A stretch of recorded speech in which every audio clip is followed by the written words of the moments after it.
I don't know why either.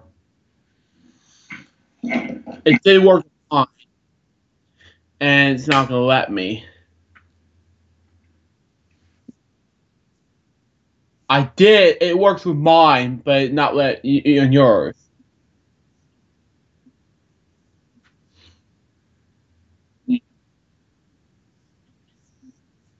Hmm.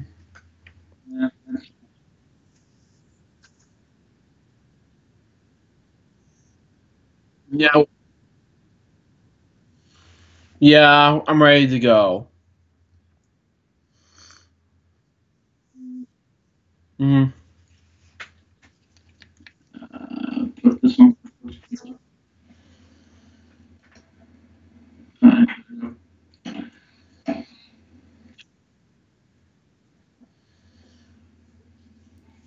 Hello, everyone, and this is Branden Plumley here for Branden Plumley Television. Welcome back, everybody, to another edition of Vlog Weekly. This is 98, episode 98, and this currently beats the record of the Pain and Gain podcast for sure. Because we got this episode and we got next week's episode, and then we're gonna have a little bit of a vacation break. So stay tuned for that, everybody. Anyway, guys, I'm Weemit's Plum. I am not alone, everybody. I am joined with a special guest right now via Skype, since I'm having Discord issues, since I can't get Discord up and running, but that's okay. We're doing it on Skype today. He is the guest. He got done wrapping up FWL, and he's going to be busy later today. So let's give a warm welcome. Let's welcome in Luke Jeffers. Hello, guys. Actually, I was gonna go see Santa today, and of course, I'm gonna go ahead and go to the pizza place tonight after Vlog Week is over with. So be prepared, guys.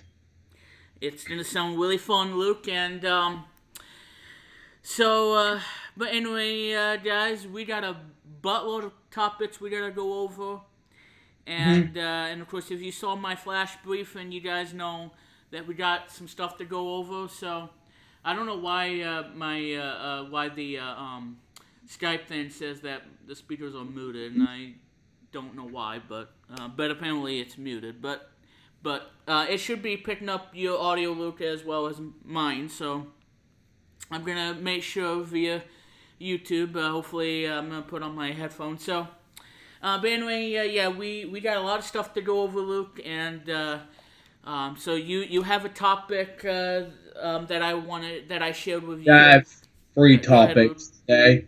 I have three topics today. Okay, you got three topics. All right. Well, I got a lot, Luke. So if you mind, Luke, let's go ahead and get started, and let's go over the topics. Because this is going to be a very short stream. Because, well, actually, before you do that, Luke, I have a update for you all. I have a little bit of an announcement to make, and that is what's going to happen with Vlog Weekly. So what's going to happen with Vlog Weekly, ladies and gentlemen? Well, it comes to my attention that in 2019, We're One Radio is a thing that I do, or a radio show that I do with my friend and DJ, who's been doing it from the very beginning, since We're One was founded in 2003, and we've been doing radio ever since. And that was our backbone of the way that we can do radio and music and all that other stuff that FM radio doesn't seem to have. Yes, Luke. I'm just doing this thing, a sign thing for Oh, you. okay. Okay. No, I just want to make sure that you can hear me. Yeah. Okay. Alright. I apologize. But anyway, as I was saying, um, so We're One Radio has always been the key factor of We're One, because we have we have an entertainment company that we have since 2003. We have now we have We're One Radio. So the point is, guys, what I'm trying to tell you is, well, in 2019, we are gonna. Not you, Luke, but me. We are gonna reinvent radio like it's never before. So in 2019, We're One Radio is gonna get reinvent itself with some We're One Radio original programming. Can't say what it is because I'm not allowed to. but what I am gonna discuss though today is what's gonna happen with Vlog Weekly now that this We're One Radio is gonna be on Fridays. Well, it's not gonna mean anything. I'm gonna still be able to do the show, but there's gonna be some big news. So as of when we do episode 99, I am no longer going to be doing Vlog Weekly each and every Friday per episode, but that does not mean the show's canceled in any way. That does not mean that. What it means is, yeah, you're going to see Vlog Weekly. Okay, so let me give you an example. Episode 101 of Vlog Weekly, when we get past 100, and then the following Friday is going to be We're One Radio, and we're going to do it every other week. So you got We're One Radio on one, and then you got Vlog Weekly. So you're going to see 101 on the first week, and then the second week you're going to see, you're going to hear We're One Radio, and then the other week is going to be episode 102. So that's how we're going to do things on Vlog Weekly. So yeah, guys, the show's not going away. It's not going bye-bye, because why would I kill a project like Vlog Weekly? Because, that's what happened with the Pain and Gain podcast, because Jerome says that I'm done, the show sucks, I'm done, I'm never doing it again because of the bad viewership.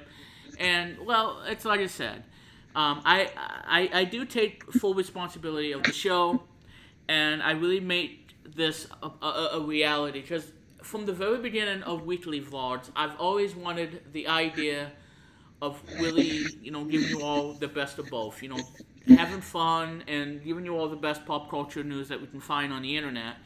And that's what this show is about, and it's going to continue that way. But what I'm saying is, guys, yeah, We're One Radio, yeah, we are going to reinvent radio like never before, like nobody's business. And it's my responsibility as the executive producer of the show to give, because 1 hour of music doesn't seem to be enough. I think we can push the boundaries and do 2 hours of music, 2 hours of the best music, and to me, I think that's really important, because doing it in 1 hour, yeah, it seems to be great, but on the bad side though, is we need to have 1 more hour of music, because 1 hour is not really enough for us. So having 2 hours of We're One Radio means a lot to me and for my friend Ryan, and I'm telling you guys. And the reason we're doing the 2 hour radio show is because of the huge success we had on the Summer Jam Party 2018. That's how big the Summer Jam Party is. Exactly. It was just humongous about the Summer Jam Party. So overall, guys, it's like I said, when We're One Radio comes your way on Fridays at 4 p.m. Because yes, we actually. Well, I think I can confirm this. I don't know if Ryan is gonna. I'm gonna have to talk to him later on, but not during this stream. I'm gonna talk to him and see if when We're One Radio is gonna be happening every Friday. Is it gonna be at 4 p.m.?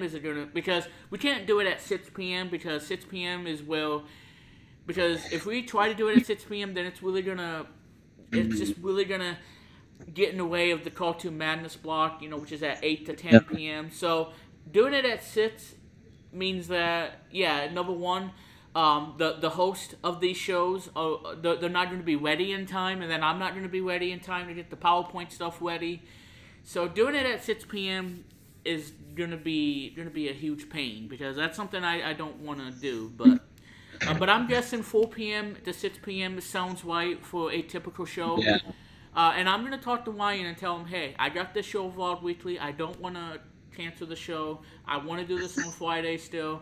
And I want to know if it'd be okay with you if I can do Vlog Weekly and then try to do We're One Radio, because Vlog Weekly is like my thing. And I'm going to talk to Ryan about this, because I've known this guy for a long time, and he respects me. He truly respects me as the president of We're One, and for me taking We're One into the next generation. And I don't think he could have picked a better person to control We're One better than me. And that is so true dearly in my heart, because that's what I do, and I love doing it. So overall, all I'm going to say is, yeah, Vlog Weekly's not going away, and it's going to be here Just like I said, it's not going to happen every other Friday, you know, like you've seen since the very beginning of Vault Weekly, you know, every episode, every week. Now it's going to be every 2 weeks you're going to see an all new Vault Weekly. So Luke, I know this kind of, you know, shocks you, but what do you think of the move of what I'm going to be doing? Very excited and very happiness right there. Well, most of the times I do Fridays, Luke J's Short Day 5. Most of the Fridays I do it, and some of the Fridays you can't do Vloggery, I'll be busy the following other Fridays, you know. That way I can be busy all the time. Yeah. You know? Exactly. So I'm just want to let you guys know that I'm just going to let you guys know right now. You know, the show's not going anywhere. The show's staying where it's at on Fridays. But it's like I said, whenever I gotta do We're One Radio from 4 to 6 p.m., then that's gonna have to happen because, you know, because I can't abandon this whole project of making We're One Radio up to 2 hours long and bring it back to where it usually was from the very beginning since my high school days, and that is doing it on Fridays because because like I said, I think not only we're going to reinvent radio, but I think I'm going to reinvent We're One the way that it was since, you know, back then. Because we had it all. We had competition. We had, you know, well, not like we had any competition today, but no, it's like a competition where you go one-on-one and try to win and become the best player possible. So we had competition shows, we had plays, we had everything we had, and that made We're One the greatest year in the decade of the 2000s. And that's my goal. I want to try to do it this year in 2019, you know, and push the boundaries even further. Because, like I said, 2010s has been an amazing year for us, and I think we need to end the 2010s with a bang. And 2019 is going to serve that purpose, you know, of that. So, again, guys, We're One Radio will be coming on Friday afternoons from 4 to 6 p.m. For the first time ever in history, we are going to make it a 2-hour radio show, which means more requests and more great music that we can play. Because if you hear on FM radio stations, they don't care about what music you want to hear. Because I truly believe that We're One Radio, we're not trying to take down Beats One. We just want to be here and play nothing but great music, you know, because I have that passion as well as we met Plum. So overall, guys, like I said, Vlog Weekly's not going anywhere, and again, I just want to say that it's because We're One Radio is going to be launching as a 2-hour radio show Fridays from 4 to 6 p.m., meaning that there will be no Vlog Weekly at that point because We're One Radio. Because like I said, folks, music has to come first, then this show, okay? Because like I said, in 2019, this is going to be the busiest year for me in the history of the company. You know, because, you know, because Tim is stepping down as the CEO, and we got to figure out who's going to be our next CEO, and whoever becomes the next CEO has that responsibility of running the company. So, again, every other Friday is when we're going to do new episodes of Vlog Weekly. I know this was a painful decision for me. Ryan wanted to let me know about this on the show that we did last night for We're One Radio at 7. And I told him, well, is this really going to be the end of my show on Fridays? I'm like, no. I mean, no, I still want you to do the show because you have an amazing audience on YouTube. We just want to you know, do the show on Fridays, and that way we can have 2 hours of music because Friday is like the work escape weekend, and we want to be able to play 2 hours of the finest music that we can play on the show. And like, it's great. So overall, guys, again, this show's not going anywhere. That's all I gotta say. And Luke, any final words before we get to our topics? First of all, there's going to be exciting things for 2019. As far as making LHBM content goes for 2019, well, I have to say this. There's going to be a sequel to the last 7 movies of 2000s countdown that'll be coming up next year and December next year to be released before New Year's 2020. And second, there will be more content coming away for the next 2020s. You know, that's what in the case for HBM and the cases. Second, I will say this.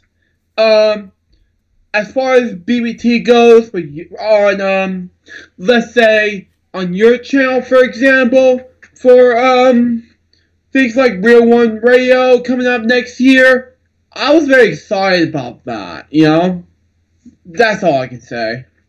All right, and but yeah, so yeah, Real One Radio, like I said, you know, we're gonna reinvent radio like it's never before, and that's exactly what's gonna happen. You know, because, like I said, we had an amazing 2018 year.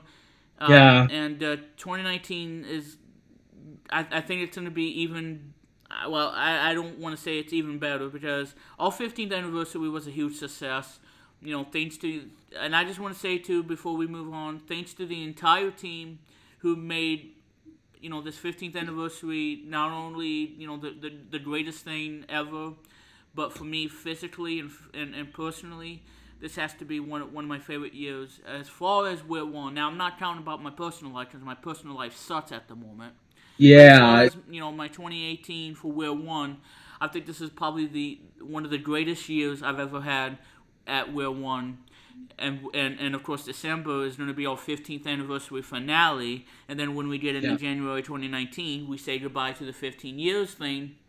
And then we got to move on to the next big thing, and so that's exactly, you know, what I'm going to do at that point, because, you know, because why not? Because this is, you know, again, a big opportunity. So, but anyway, guys, yeah. So that's the update of Vault Weekly, and coming up later on, we are going to play Would You Rather. We're going to continue that. I think we stopped at around 30 or so, 30, yeah, 31. 30. So I think we're gonna have 31 to 50, and then we're gonna play some more of that. We got an all new top 10. I got done doing another top 10 for episode 99. You guys are gonna freaking love what's gonna be on the top 10 for today's episode. I'm not gonna say what it is yet, but it's gonna be a mind blowing top 10. You guys need. And by the way, if you guys are strapped to your seatbelts with the gaming chair, I hope you can hold your pee. If you don't, then you end up peeing on your pants and not hear the top 10. I'm just saying. More like, you know, crapping on yourself per se. I know that was hilarious. Yeah, you know, crapping on yourself. Yeah, so if you can hold that pee, everybody, if you gotta go to the bathroom, please do it, because we don't want anybody who's watching Vlog Weekly to pee on themselves when they're watching Vlog Weekly, because urinating yourself is just as bad as getting caught by Mr. Bucket himself. And that's all I gotta say. Yeah, I don't want to get caught by Mr. Bucket. Well, it was a good thing I stepped out, because I have to do something like come right back and then say I'm back. Unlike Billy when he said bye-bye and all that stuff, you know. So anyway, so let's get to our topics. Luke, want to talk about Kim Possible, because you're very excited about Kim Possible, because you've watched this ever since the old school Disney days. Go ahead and talk about that. As a kid, before I get to the live action one, let me tell you my story about Kim Possible, okay? When I was a kid at Georgetown Elementary School, I first discovered Kim Possible at the time, at, let's say, 8 years old, and I think it was not that bad. And now that I'm 23, still watching it today, I still love the show, but so I figured, why the heck not watch Kim Possible? And to me, this is going to be my journey since then. And then I recorded some stuff throughout Kim Possible's history. And then I recorded Stitch in Time at the time. In 2004, 2003, I couldn't remember. because I didn't know what Kim Possible means at the time. But then in 2005, I recorded the premiere date of Kim Possible movie, So the Drama. And it was on Disney Channel back then, before I recorded it on 2 Disney. Again, it's a rerun. But then there's The Jungle Book 2 as a rerun. But that was off topic. But then we got then 2 years later, during my LJPCPM founding era, I think I found out there's season 4 coming out. I just wanted to discover it until months later, there was an every episode ever marathon, and I did not record it, unfortunately, because I missed it. And I wanted to give out some applause to Kim Possible to finish up this series. You know, like cancellations, of course. Season 4 ended off with the graduation day. And then years later, when 2011, I made it Kim Possible on LJP CBM TV, my television channel I created, in October of 2011. Then as far as 2012 goes, I came up with the idea of putting Kim Possible the same way as DirecTV Ticket, which is, as far as giving permission to DirecTV, of course. Then in 2013, I bring back Kim Possible on those from TV, and there's another one of those Kim Possible shows on those from TV as well. But then I discovered another show, another live action movie years later. And so is the thing on Kim Possible and Disney XD in 2015 and 2016 in a row. But then 2018, Branden told me they have Kim Possible and Lilo Sister Series on Disney XD. And guess what? I did not record it, unfortunately. There you go. That's my story behind Kim Possible. Now I'm going to show you what the live action looks like. And before I do, I'll screen show you the tweet. Okay? Yeah, now, Luke, let me just say, number one, are you excited about the live action? Yes, I'm excited. Number two, everybody's going to say that this movie is going to kind of be like what Spy Kids was. And I hope it doesn't go in that direction. And make it more like, you know, like the actual show that made the show a huge hit. No. And meanwhile, there's another friend of mine named Yvonne, aka Yvonne Mia from YouTube, tweet out saying things, and there's one swear word which I'm not gonna say on the stream. Meanwhile, but then there's a post from IGN saying that get ready for the blast from the past, see Kim Possible in live action in this link. Neutral Vaughn, aka Vaughn Larry from YouTube, saying, "What the bleep does it look like a film from 2006?" Well, I had to temporarily, I did not want, I temporarily, switched to a different scene. Yeah, now I'm getting, drop frames on the episode. Oh, God. Yeah, it's probably my, internet messing up, but, yeah, so no perfect drop frames, for today, everybody, so 538, but hopefully it's still not affecting, the show a bit, so... but again, yeah, we had to close close that because I didn't want to get a community guideline strike, but yeah. But go ahead and continue, Luke.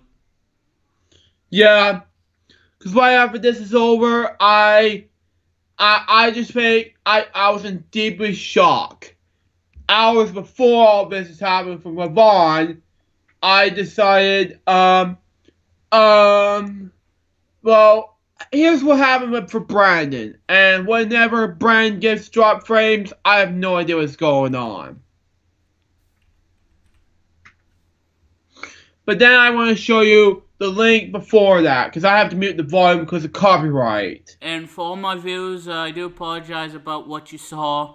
Because like I said, I am very careful about having foul language on the show. But hey, I'm sure everybody else does this too. Jerome and Garrison and all of them. So it's not like if they can say those words on the stream, then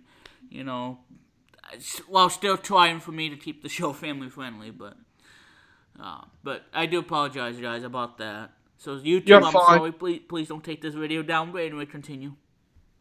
But anyway, I'm gonna look at the link now, and seriously, look at the link as of now and take up just announce on D23.com. And then afterwards, I'm gonna look at 2 more topics for the day. Just announced. Kim Possible premieres on, Friday, February 15th, 2019 on Disney Channel by Beck Dageman. We got breaking news that it's so the drama. The live-action Disney Channel original movie is based on the animated series. Kim Possible has a premiere date, which means it's going to, you try to call us or beep us if you want to reach us. On Friday, February 15th at 8 p.m. Eastern Standard Time, we are playing firmly in the front of our TV screen, watching the movie, as one sub will say, booyah! But there's more to the stitch, okay? Our friends at Disney Channel are releasing the first official Kim Possible trailer today. Very excited. Take a look below, which I'm not going to watch, it's copyrighted. To be seen newcomer Sandy, I love her to death. As Kim and Shin Grab Wars, ABC the Grab Wars is Ron. Okay. Again, love him, but still. We also learned a little more about the exciting new adventures about a little very basic average girl kind of in the Kim Possible DCOM, okay? Which follows Kim and her BFF, Ron, as they start Milton High School. While saving the world may come naturally to Kim, she finds high school to be an ultimate challenge, as she has the as a mandate socially hurricane, not to mention confusing hallways, okay? Making the class on time and face off against her freshman Barney. It's soccer tryouts. Yeah, played by somebody else, which, again, love her. Kim and Ron finds a friend in Tana, a new classmate in Kim Possible, super fan, who is having an even worse day than Kim is. Yeah. Who becomes the newest member of Team Possible, and even starts to eclipse Kim. Okay, when the new first supervillains, Dragon and Shigo, service in militant demands to stop Kim, can Team Possible, which also features Team Geniuses Wade and the Naked Mole Rat Ron meets along the way, Rufus, towards them. Okay, we have to tune in to find out. Okay. In addition to Stanley and Garamore, the Kim Possible cast also includes Todd Sauceworth from 12 Monkeys movie and Taylor start featuring Brad Pitt movie, because he is not in the Kim Possible movie, by the way. And Taylor Tyler from Succession movie. And fan favorite evil villain duo Dr. Dragon and Shigo, respectively. Carrier Wilson as from OMG as new student of FEMA. Okay. Allison Hannigan of How I Met Your Mother, Disney Junior's show Fancy Nancy as Kim's mom, Dr. Impossible. Connie Ray, the BC, as Kim's grandmother, Nana Possible. Isaac Ryan Bryan of Disney Channel's Raymond Home as Jeff Genius Wade. And Erica Fame of Make It Pop as Disney's childhood frenemy, Bonnie Rockwire. Okay. Multi-talented actress singer Chrissy Carlson Romano, who voiced Kim Possible in the animated series, will make a cameo appearance in the DCOM. As well Emmy and Grammy winning actor and comedian Patton Oswalt, who inspired his role for the animated series as Professor Demeter. Kim Possible leave the remote on the coffee table, okay, and check out the first episode of the new miniseries Fast Lane. First installment, mile number 1, The Voice in the Shed, okay? Shed. Airs right after the DCOM, which is awesome. What was the second episode aired and Face Lane's regular time slot on Sunday, February 17th at 8 p.m. Eastern Standard Time. And Fast Lane, you'll meet Lane, a 12-year-old overachiever who is already live in the tailspin. Sorry, Marcus moment. When she discovers Ben, sophisticated talking car that Ben hid in the abandoned shed. Lane's combination neighbor Zora joins her the high-speed adventure to discover the secrets behind Vin's creation. Along the way, they encounter secret agents, surprises, and Cody, smart, charming, and mechanically mind boy who works in his garage. The 8 episodes miniseries features stars Sophie Parno of The Young and the Restless as Lane lead, Sophie Konski of The Other Side of the Door as Zora Morris, Brian Russell, something like that, Russell as the Outdoors Club as Cody Casados, Wizzle Fugsley of the Teachers Show as Mel, and Nate Torrance of the Stars vs. the Force of Evil as the voice of Ben. Recording cast members include Aaron Ryan Adams and David Managers as Rain parents, Cheryl and Rob, Diane Bang as Quan, Michael Abbotsway as Riggins, Caitlin Howard as Aunt Betty, Reese Alexander as Principal Mugby, okay, and Ty Casagallo, something like that, hard to pronounce, as Jasper. We've ramped up to share the more details about Kim Possible and Fast Lane as they were announced. More details to come, but for now, I got 2 more topics to go over on as far as Kim Possible goes. We got some updates. Move my mic. Go ahead and continue, Luke. I'm just moving my mic. So if you guys hear some noise, it's because I'm moving my mic so I can speak closely. Because we got mine to go over, especially the video game awards that happened last night. If I don't do any more clicking, having the clicking noise going on. Yeah, I gotta have some announcements to make regarding to... This mic doesn't fall on me. Alright, go ahead, Luke. I got some announcements to make regarding to my Luke J. Story 95's YouTube channel and LJPCPM/Club. That is my second topic. However, firstly, for my Luke J. Story 95 YouTube channel, I'm bringing back the Slingo Show with Luke J. Story 95. If you haven't saw my 1,500 video last week. Yesterday. You know how much time we're gonna do it. I'm bringing back Single Show Lou J's Story 5 either in January or February of this year. There will be 2 episodes each day. Why the hell did I do that? So there you go.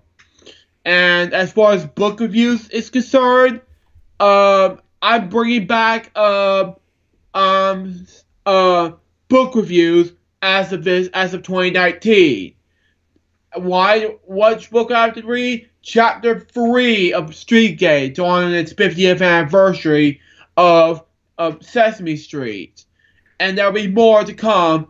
Book reviews for Season 2 of book reviews in 2021. Then we're going to come back with a box of videos on my main channel. Because what person am I going to purchase? Well, you have to wait and find out.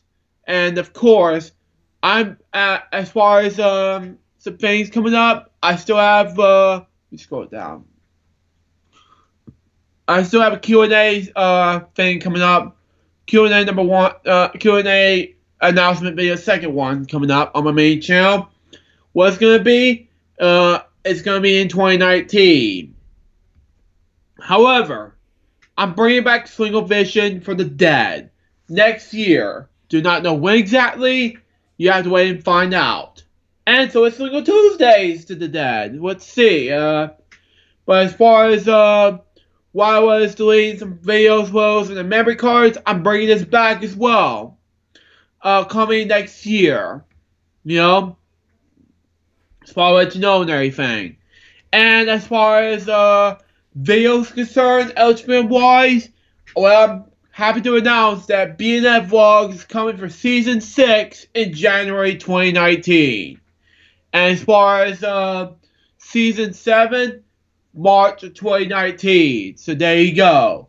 I'm bringing back, I'm bringing this up to you because I have to make sure that once I'm done with these episodes of BNF Vlogs, I have other things to do besides BNF Vlogs in the process.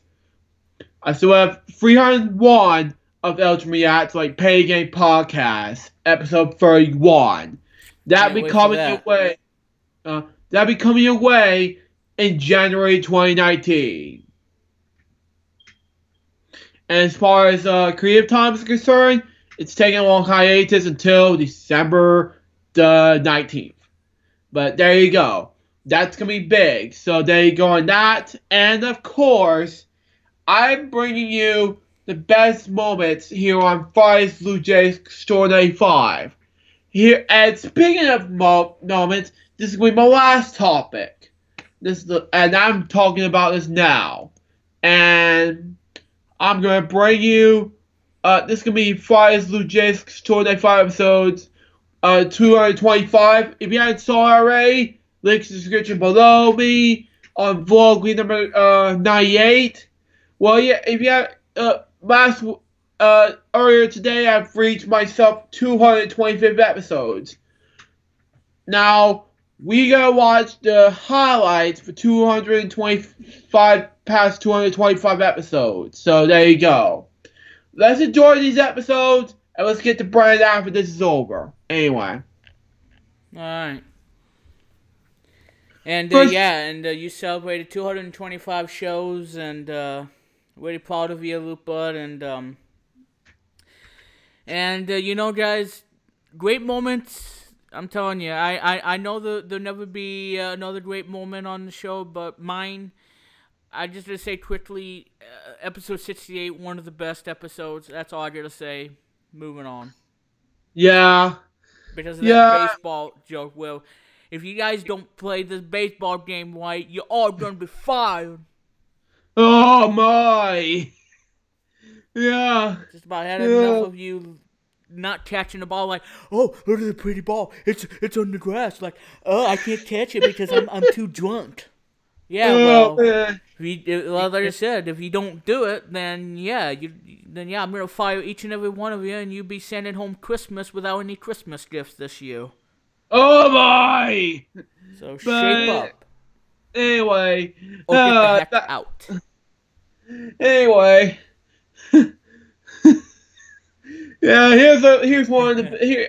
Speaking of that, I'm gonna show you 68 right now. Oh, I love that episode. Yes, that is like one of my favorite episodes ever, and I mean ever, folks. I'm telling you. Oh man, let me show you episode 68 right now. Come on, come on. See here, and yeah, hard to make because if you haven't saw my 1,500 video, appreciate it. It's awesome for me to make this milestone ahead of me. Let's see. There it is, RBI baseball, the game that started it all, ladies and gentlemen. Come on, hold on. Okay, I'm sorry. I'll shut up now. But hey, it was a great moment. And it's 9 to... Give me one moment. It was an awesome game, by the way. Hold on. Come on, really? It's buffering. Darn it. Here we go. Yeah. Ball. Strike. You should get this game, Luke, but... I wish I could get this game. Out. I'm on with Tecmo Super Bowl. I'm on with Tecmo Super Bowl. Out. Oh, yeah, that was pretty exciting. It's not going to be home one. Almost. I'm telling you, they're playing crappy. Bottom of the 6th. 2 outs. Oh, say goodbye. Bye-bye. So it's kind of like doing a mini react video, if you want to call it that. Now. Exactly. Ball. Oh, man. And it's going to be an out. And it's going to touch your butt. Oh, my! Better cut that out. We're gonna get I remember that during the game, Luke. I remember that. Yeah, I remember that same way. What did I just say, Houston? Gosh. Don't listen to me, don't you?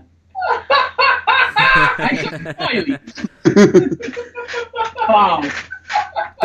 Those were the greatest memories. Yes.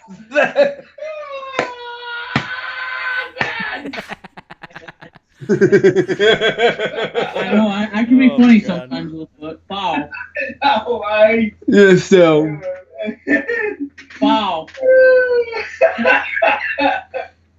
I just broke you How again. many stupid fouls for crying out loud? Yeah! You made me laugh. I love your joke, man. Got out of the booth, you got out. Oh. But I hope everybody who's watching this episode, I hope you guys are enjoying today's Vlog Weekly.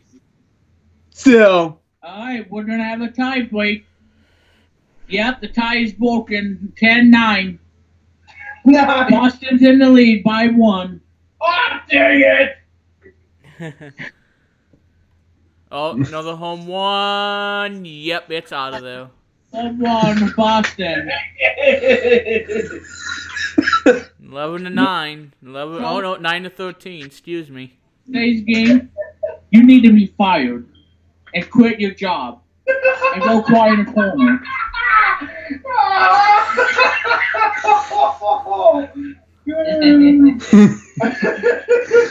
And you know what, Matt Plummer, from that video? I think you were high doing that stuff. Yeah, I think that. Either that or you had too much caffeine. Either you were on too much caffeine or you were high. Today, Luke, but I'm doing a good job of it. Yeah, still. Yeah, exactly. Huh? I said it could be the truth. I was either high or I was on caffeine. Too much caffeine. Yeah, you would. Anyway, episode 53 will be up next, because one of the favorite moments in episode 53 will have to be this thing. Yeah, 68 was one of my favorite episodes. Go down in history as one of the best. This one's episode number 53, which you did the birthday special. Yeah. Alright. At least 18, yeah. Yeah, I can concur doing the film, yeah. And that Marshall 4X is going to be a great thing, so. Still. I don't know what the heck happened to you, Billy, so. I think Billy fell. Ashes, ashes, we all fall down. Yeah, ashes, we all fall down. As I like to say in all my videos. As I like to say, I'm trying to see if my, going on Woolsey, we all fall down. Still didn't get any drop frames except for 530. Alright. Oh well. Yeah, and newsflash, it was Mr. Bucket that put Billy falling down. Yeah, we got nuts. Yeah, that was Mr. Bucket. I can confirm that. It was Mr. Bucket. Shame on you. Still. There you go. There you go. Well, how did you feel, Billy, for interrupting me on Vlog Weekly all these times and to take over Word Bank? You're not going to do that on Season 2 when it happens. Yeah, never. I don't know. Because I'm going to make sure of that, too. Exactly. If it's just Luke Jeffers as the co-host of Word Bank, he has to be the co-host, not you, Billy. Exactly. Alright, get the applause ready, you guys. I'm okay. Good. William Moody has. Anyway. Forget about the news report. I was trying to sound my glass, put my glass of Diet Pepsi on the table, but while I was trying to get on the sofa, I kind of fell, and Barney must have tripped me over. And so that's what I'm for that. I love that. I miss that sound effect. Yeah. For the both of us, you know. That's the moment you ever. Yeah, I miss that when Billy does that. I miss that. Yeah, I miss it the same way. Highlight of that on Vlog Weekly 32. I miss it. My favorite thing of Billy is him doing that, because that he knows that he's having a good time and not, bossing other people around. Exactly. He fell to his tushy. That's what happened. Enough said, Billy. You just fall on your tush. Let's wrap things up before we get ahead of ourselves. Because it was Mr. Bucket's fault. It wasn't Grumpy the dinosaur. It was Mr. Bucket, although he didn't exist yet. Yeah, exactly. What things up, Luke? But my heart is getting ready to be up after all that broke me not crap. But I had lots of fun on that episode 50. And I'm getting jiggy with it. A lot of fun. Still. I'm getting cocky. Yeah, I'm sure you were cocky, Billy. Being cocky. I want a cookie. Cookie. Exactly. But that was one of my favorite moments in the Friday show, and besides, want a cookie? What? Go ahead. But anyway, besides from 53, oh man, oh, I can't breathe in this moment. I'm sorry. But anyway, what else is my favorite? Oh yeah, 169. Oh, 69. Yeah, oh my god. Yeah, 69 Zoo Lane. That's all I gotta say. Yeah, and like I said, help control the Skype population. Have your friends spayed or neutered. Billy, please be sure you don't fall on your tush, because otherwise you'll have to play a game of trampoline bounce and see how many times you need to go to a surgery to get your butt repaired. There we go. Oh, you took. Anyway. Oh man, what am I gonna do now? Where's the? Oh, where's this that? is the one of the Family Feud one. The survey being like, who the heck are you guys? All the way. There we go. You gotta be kidding me. What the heck? He says, before you throw it away. Okay.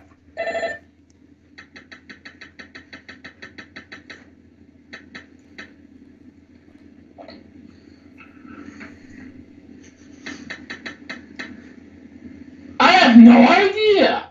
I would say a paper. Yeah. It still boggles my mind. I don't even know what this question was. I have no idea about this. It's Yeah, not I a said survey. paper. What? I know. That was a shocker, and that was episode 160. Okay, this was episode 169, not 69. Okay. Yeah, exactly. One of my favorite moments of these. Because I've, you know, Luke, if I have to say, I think, what was 69 your best episode? What? Yeah, go ahead and rewind it, Luke. I know I'm talking in this video, but, so you didn't like episode 69? Try paper. Well, the reason why I don't like 69 is because of the cliffhanger at the end. That's why. Yeah, and you see, Luke, you know, even Wild Weekly, I suffered my own fate, too. But, Just anyway, go ahead and rewind, Luke, and let's see what you said. And I'll hush up. Yeah, continue. And we got 3 people watching. Exactly. Paper's not on now? Because everybody tears paper into pieces. Yeah! Right. One with the survey. I'll just put animals in the survey. I wonder if Cookie Monster was behind all of this drama. I don't know either. Animals? No, I don't think so. I just put this as a joke. Oh. Well, I mean, if you want to fillet a panda, that's okay. It's like, who here wants to fillet a panda? Yeah, Certainly not me, because Panda has a hissy fit on Take Your Pet Live. Animal Planet! Animal Planet. This network is up there! What? that had to be another great moment. Not me! Paper's not up there. I mean, are you Buzz Lightyear from Star Trek, man? I don't know. Exactly, Brian. It's like how to fillet a panda in 60 seconds. We'll show you how in the next video. Nah, it's not gonna happen. 65-year-old felony. We got a panda who's throwing a temper tantrum at a supermarket. He needs to clean up his act. Otherwise, he's gonna be banned from the store. That's a 65-yard felony. Shut him down.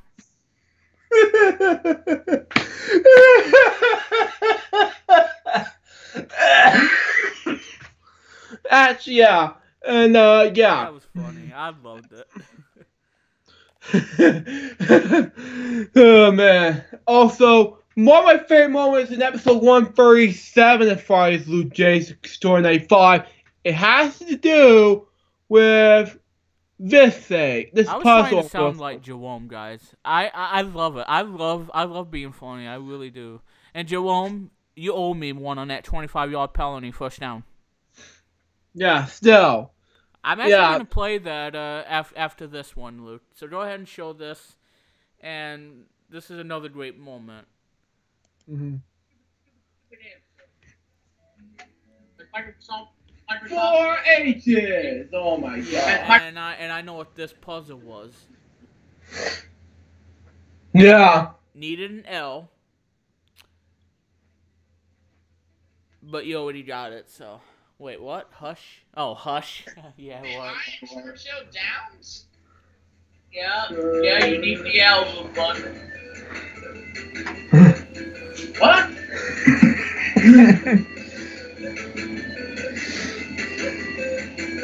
and took him down.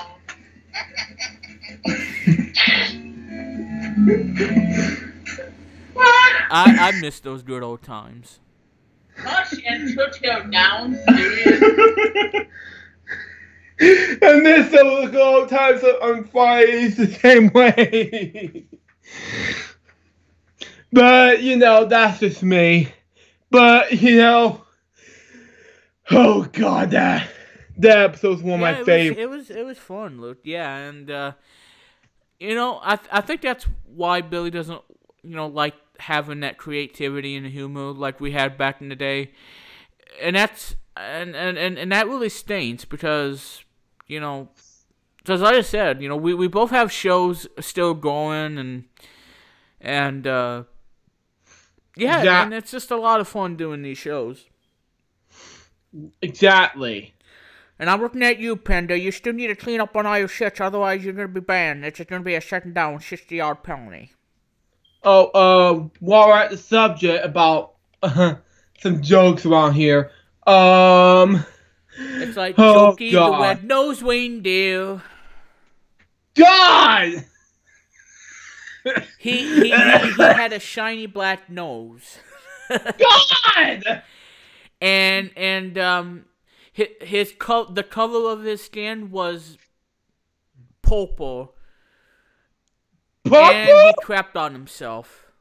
God! All of the other reindeers had bullied him and called him I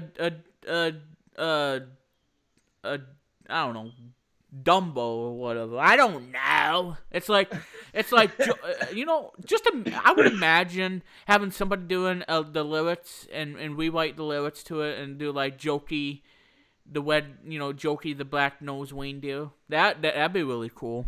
It'd be funny! Yeah, it would. Yeah, absolutely. I'd be like, oh my God, it's hilarious. Jeez. Yeah.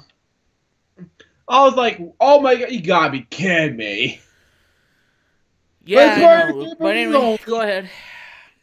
But anyway, episode 173, and I hope enough to talk this one day, and, you know, that's one of my favorite, oh, come on, really? Oh, God. I was trying to just give my favorite moments in this episode, and also you give me this for no reason? Full screen, now. Okay, moving on. We have the highlights. Where is that? Behind Rudolph's shiny nose. I don't know. Jeez, come on. Anyway. And you know what really upsets me is why everybody is criticizing that movie, because it's a holiday classic, yes, but why are they like taking it on Twitter and saying bad things about the movie? I mean, yeah, it does have like Rudolph being bullied by other reindeers and Santa being a total jerk, you know, and you know, it really fascinates me because the movie is such an iconic movie in the Rankin Bass era, you know, like Frosty and all of them, you know. Come on, people. I mean, it's a holiday classic. Why do you have to bash on this movie so much? And Jenny's not gonna love this. Veggie Tailspin's been racism the same way, but I do gonna love that, thank God. Well, anyway, what is this name of food that comes in a cardboard container? Okay. Anyway. See, look, I'm having a good time with this show. Yeah. Name a sport that every size guy. And he was all too. I have no idea. Like I said, the chat room is now open on Discord, though I'm having a little bit of a problem with Discord, but it is open for everybody. Keep it PG, keep it comfy. That's all I'm gonna say. Yeah, by the Motion Picture Association of America. Basketball, yeah. Yeah.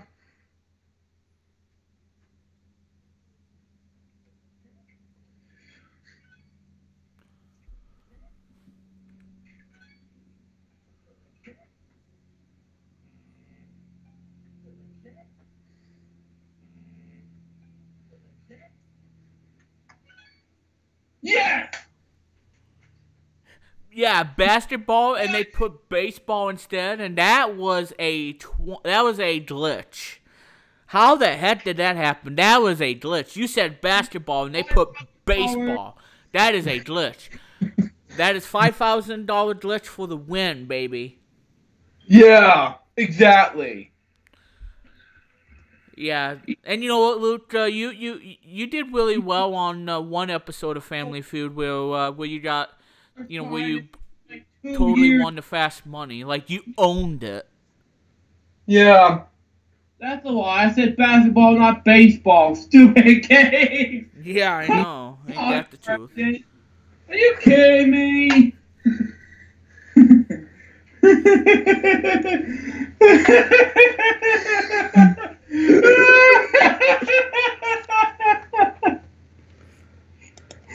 Yeah, I would be agree with Luke from 2017. But, that's just me. Yeah, that happened on that episode. That happened on 200 episodes. I can't remember which. That happened on 100 episodes of the Friday show. That's just me.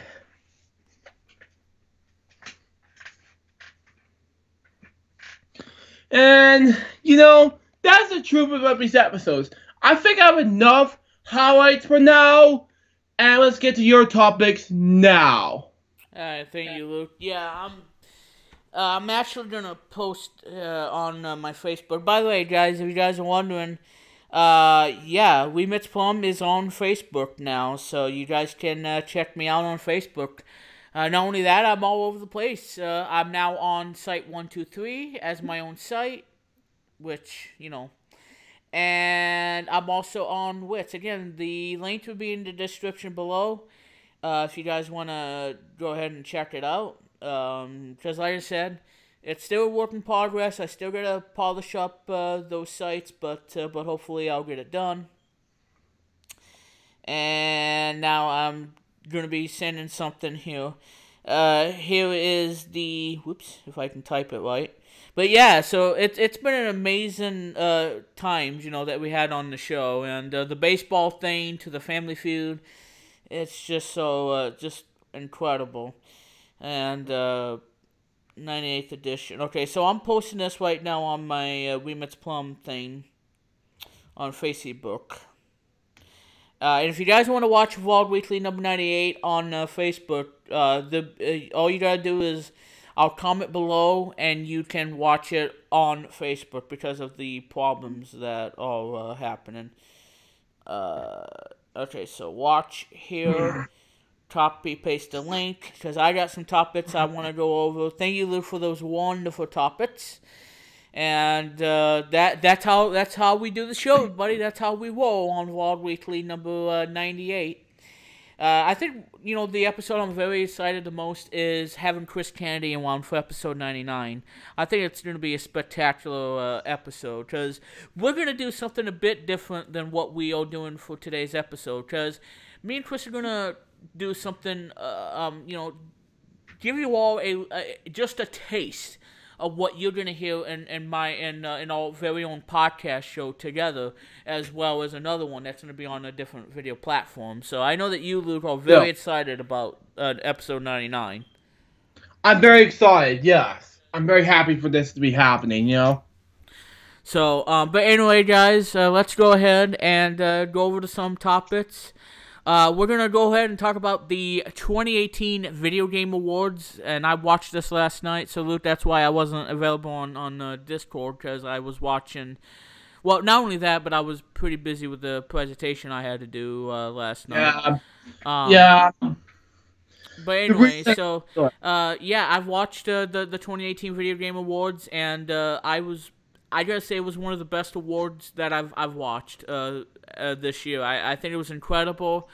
It had me in tears a little bit, but I loved it. It was really, really good. Now, if you guys don't want to be spoiled on who won, then you may want to fast forward and not, or just pause if you are watching this live. 2018 this year. More than 100 games and individuals have been nominated for the Game Awards. Choose your favorite below, which you guys cannot do anymore because it's closed. So anyway, yeah, 100, and so we're gonna go over one by one of the nominees. But like I said, we do have wins. So we're going to save the game of the year for last. We're going to save that for last. So now we're going to go one by one, and let's go ahead and talk about the best ongoing game. Awarded to a game for outstanding development of the ongoing content that involves the player experience over time. Your nominees were Destiny 2 Forsaken, Fortnite, No Man's Sky, Overwatch, and Tom Clancy's Rainbow Six Siege. And the winner for that is apparently Fortnite by Epic Games. So Fortnite won that one. The best game direction, awarded to a game studio for outstanding creative vision and innovation in a game. In game innovation and design. Okay. So the nominees were A Way Out, Detroit Become Human, God of War, Marvel Spider-Man, and Red Dead Redemption 2. The winner was God of War by Sony Santa Monica SIE. Best narrative, for outstanding storytelling and narrative development in the game.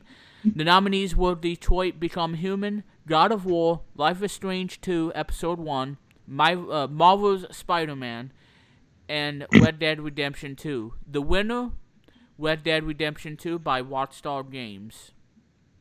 Now for the best art direction.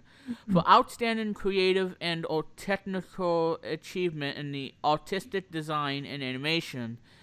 Alright, so the nominees were Assassin's Creed Odyssey, God of War, Octopath Traveler, Red Dead Redemption 2, Return to Obra Dinn, if I'm saying that right. And the winner is Return of Obra Dinn. Now, this is the one that kind of upset me a bit last night because I just heard the soundtrack on Bandcamp this morning, and she does a fantastic job, and she's on Bandcamp, and I really love it. She does really good. She has my inspiration of that whole thing, so there you go. And this one is Best Score / Music, presented by yours truly, Spotify, and I am a happy Spotify Premium user, and so this was presented by Spotify. So again, if you guys don't know Spotify, yeah, well, why am I talking about it? Spotify, like I said, have Spotify Premium. If you love listening to music, then you gotta have Spotify Premium. All right. Anyway. So, Best Score Music presented by Spotify for outstanding music, inclusive of score, original song, and or licensed soundtrack. The nominees were Lena Wayne for Celeste, if I'm pronouncing that right, or Celeste. Bill McCreary, God of War. Is that the same guy that did music to Angry Video Game Nerd, the movie, the soundtrack? I don't know. John P. with Spider-Man. John Pacino. Joe H. for Ni no Kuni 2, Reverent Kingdom. Yasunori Nishiki of Octopath Traveler. And Rudy Jackson, Daniel Lanos, or whatever, for Red Dead Redemption 2. And the winner is Red Dead Redemption 2. Now, I have to disagree on that because what should have won is the one by Lena Wayne for the seed game, Celeste. I think the soundtrack is awesome, and I'm telling you, it's probably the best soundtrack because I haven't heard of it until now on Bandcamp, and it's really, really good, and I really, really enjoy it. So. But however, Red Dead Redemption 2 wins that one for best score music. Now we go to the best audio design presented by Dolby, recognizing the best in-game audio and sound design. The nominees were Call of Duty Black Ops 4, Forza Horizon 4, God of War, Spider-Man, and Red Dead Redemption 2. The winner, Red Dead Redemption 2 by Watchdog. Alright, best performance, awarded to an individual for voice-over acting, motion, and/or performance capture. The nominees were Brian Deckhart as Connor, Detroit Become Human, Christopher Judge as Kratos, God of War, Melissa Mahat as Cassandra in Assassin's Creed Odyssey, Roger Clark as Arthur Morgan in Red Dead Redemption 2, and Loie Lothenthal as Peter Parker. He's the guy that played that one character in Naruto. I forgot what his name was. But he played him. He plays Peter Parker in Marvel Spider-Man. The winner is Roger Clark as Arthur Morgan for Red Dead Redemption 2. Luke, I hope I'm not putting you to sleep on this one. I'm just looking at YouTube. Look at my iPad. Alright. Anyway, Games for Impact. For a thought-provoking game with profound social meaning or message.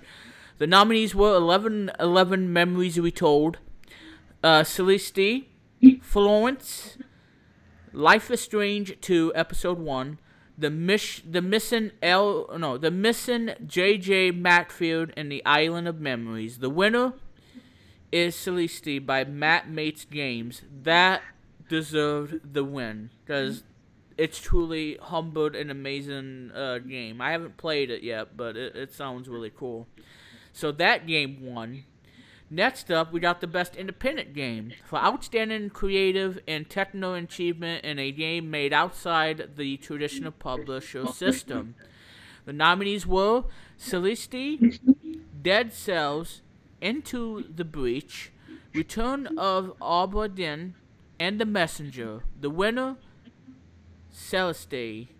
So this game won 2 awards overall last night in the Video Game Awards.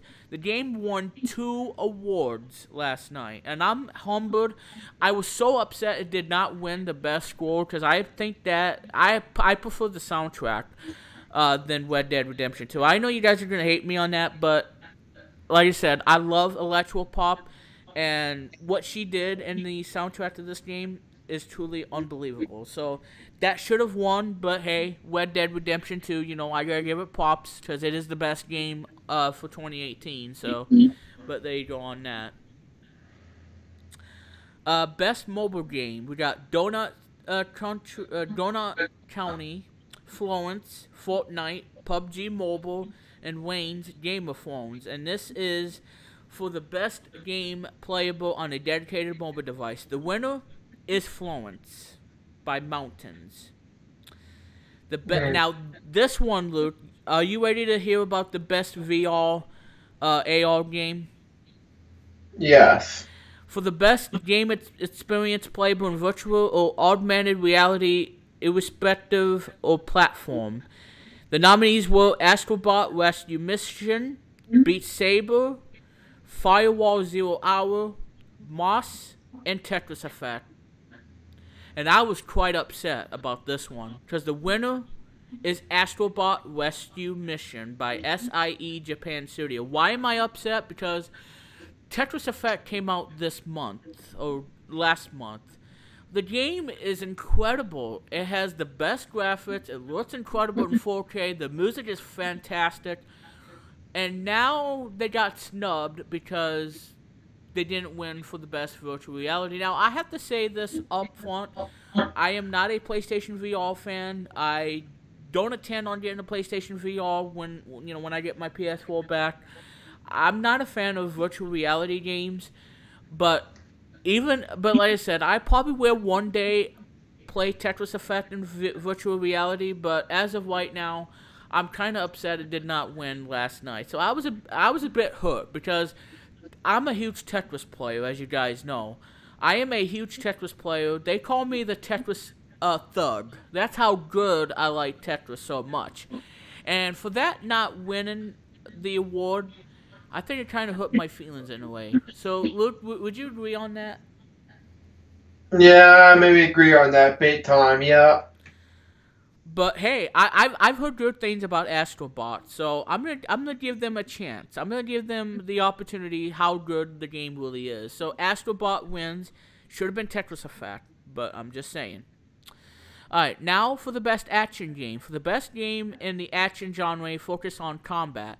The nominees were Call of Duty Black Ops 4, Dead Cells, Destiny 2 Forsaken, Far Cry 5, and Mega Man 11. The winner is Dead Cells by Motion Twin.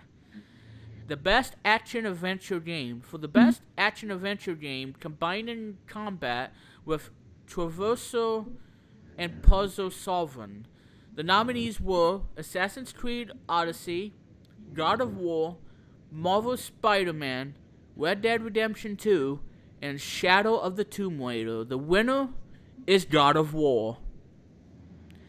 Alright, next up, best role-playing game. For the best game designed with rich player character customization and progression, including massive multiplayer experiences, the nominees were Dragon Quest XI, Echoes of an Elusive Age, Monster Hunter World, Ni no Kuni 2, Revenant Kingdom, Octopath Traveler, that should have won by the way, and Pillars of Eternity 2, Deadfire. The winner is Monster Hunter World by Capcom. Luke, you are going to love this next one. Are you ready for this one? Ray. Best fighting game.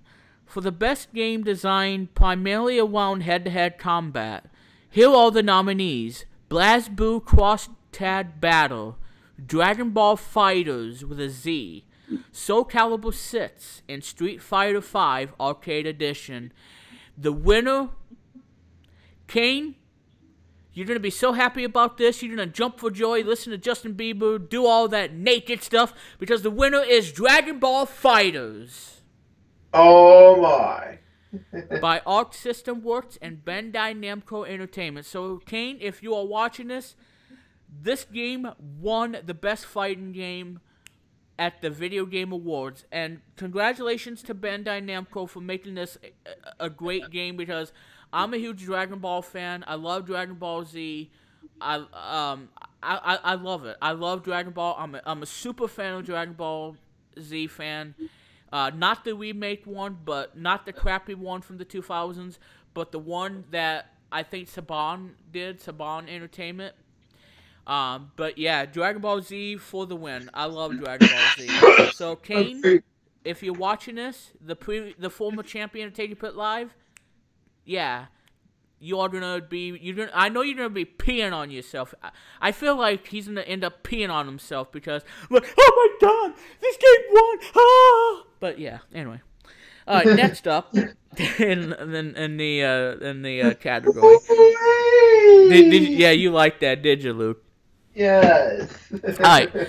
Best family game. For the best game appropriate for family play, irrespective of genre or platform. So, Luke, are you excited about this one? Yes. Alright, the nominees were Mario Tennis Aces, Nintendo Labo, Overcooked 2, Starlink Battle for Atlas, and Super Mario Party. So, Luke, between 1 to 5, which one of these games did you want to see win between those 5 games? I have no idea of these games. Okay, well, what if I told you, Luke, I would recommend you get this game for the Nintendo Switch, because I think it's on Nintendo Switch, because the winner of this game, of this category, is Overcooked 2. Oh, by Ghost Town Games, Team 17. For me, I would have picked Starlink Battle for Atlas. Why? Because it has Fox McCloud. How can you not love Fox McCloud in the team? I mean, come on, guys. Are you guys for real right now? Star Fox is 25 this year, and they got snuffed. Come on, guys. Seriously? But like I said, I'm not a Star Fox player. I'm gonna get that out of the way. So Pizzo90, I know you're gonna say, why you not that, my Plum? I mean, screw you. Well, hear me out. Although I don't play Star Fox that much, I do love everything about Star Fox. I love the characters. I love everything about it. Falco, yeah, he's a mouthy son of a gun, and I understand that he's a mouthy, and he but I like the characters. The characters are cool, and I'm so glad that Fox and the team are in the Starlink game. Only for Nintendo Switch though. And I like Fox McCloud. I think he's good. I like, and guys, when I play Super Smash Brothers for the Wii U, I play as Falco. Why? Because he kicks butt, and I just like how he looks in the game. I like Falco, even though he's a loudmouth, no good, guy that doesn't, care about anybody but himself. He's just a kind of a guy who's kind of an idiot who doesn't care. Just, I mean, yeah, I'm going way too far on this, guys. But what I'm saying is, yeah, he's a loudmouth, but in a good way, I guess, if you want to say that, in a good way. Anyway, next up, we got the best strategy game. Now, this one I'm not very interested of because I'm not a strategy gamer by any means. I don't like the wait, and I just don't like strategy games not that much. Although I do like that Mario and Rabbids game, which sadly did not get nominated this year, which kind of sucks. It is kind of sucks, yeah. Best game focused on real-time or turn-based strategy gameplay. So we got the Banner Saga 3, BattleTech, Frostpunk, Into the Breach, and Valkyria Chronicles 4. The winner is Into the Breach.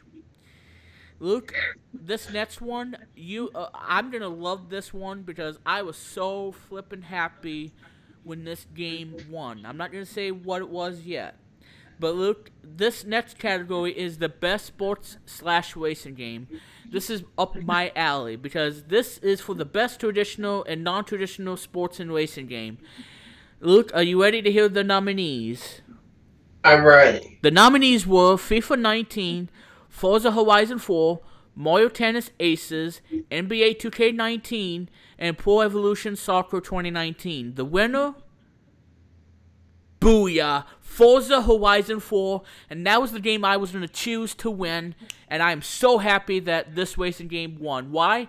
Because Forza Horizon 4 is probably the biggest selling game in the history of gaming. Forza Horizon 4, oh my god. Why do I not have an Xbox One S yet? Why do I not have the console yet? I want to buy this game, play this, and enjoy it. Forza, thank you for making racing games great again. Because Gran Turismo Sport, it's not doing well for Sony, and I feel so ashamed for the guy who produced the game. I feel so sad that Gran Turismo Sport is not doing as well as what Sony hoped.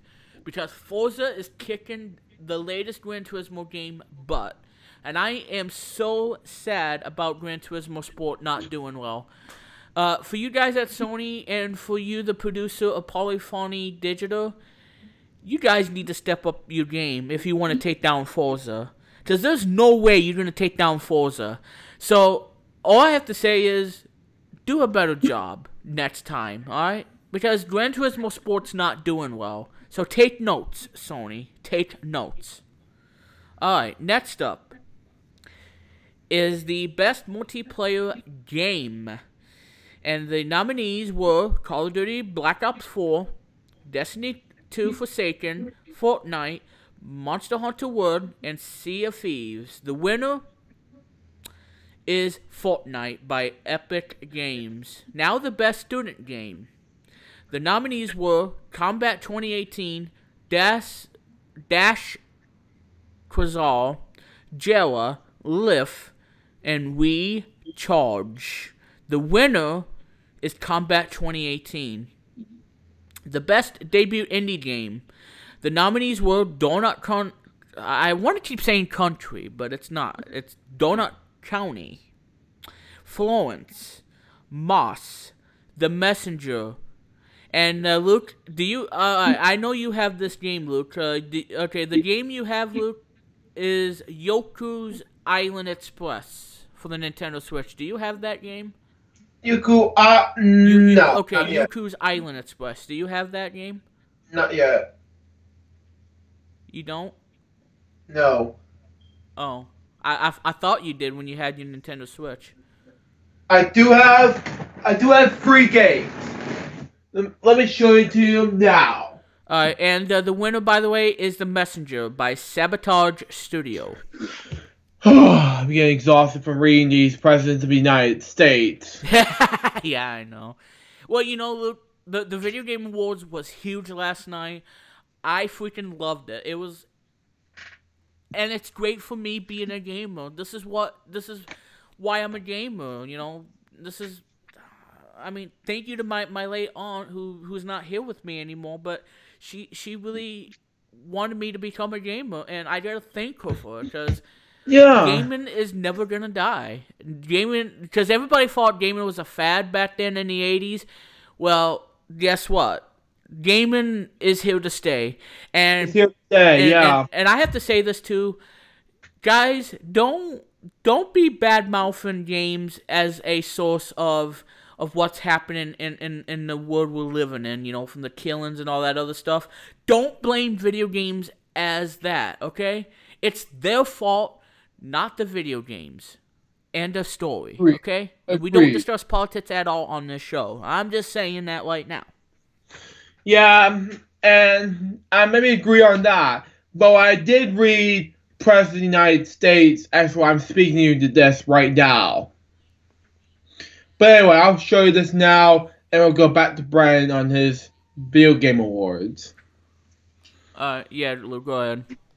We got Poi. Yeah. Front, the side, and the back, and it features expert cool. Game features. When we open this up, and here's a card. Next, we got Wheel of Fortune and Jeopardy for the PS. That's awesome, yeah. At least Fit 18 has that game. Yeah. But I will play it on Game 2 for Nintendo Switch Saturdays coming your way. Yeah, Front, sounds side, and the back end features... Oh, hold on. Play as the contestant on America's most iconic game shows. I will say, Luke, that is the first game. That's the first time ever that it's not by THQ Nordic or the original developer behind the Wii U and Xbox 360. Because unlike that version where it doesn't have that, oh man, I'm sorry jokes, or that's not quite what I had in mind, sorry. This game does not have any of that because Pat O'Vanna are not in that game, and I know that's upsetting, and the game has glitches, but I'm telling you, one of my favorite moments about the game is Pat saying that's not quite what I had in mind, and I completely lost it when he said that. I was just laughing so hard I just couldn't stop. It was so funny. Yeah.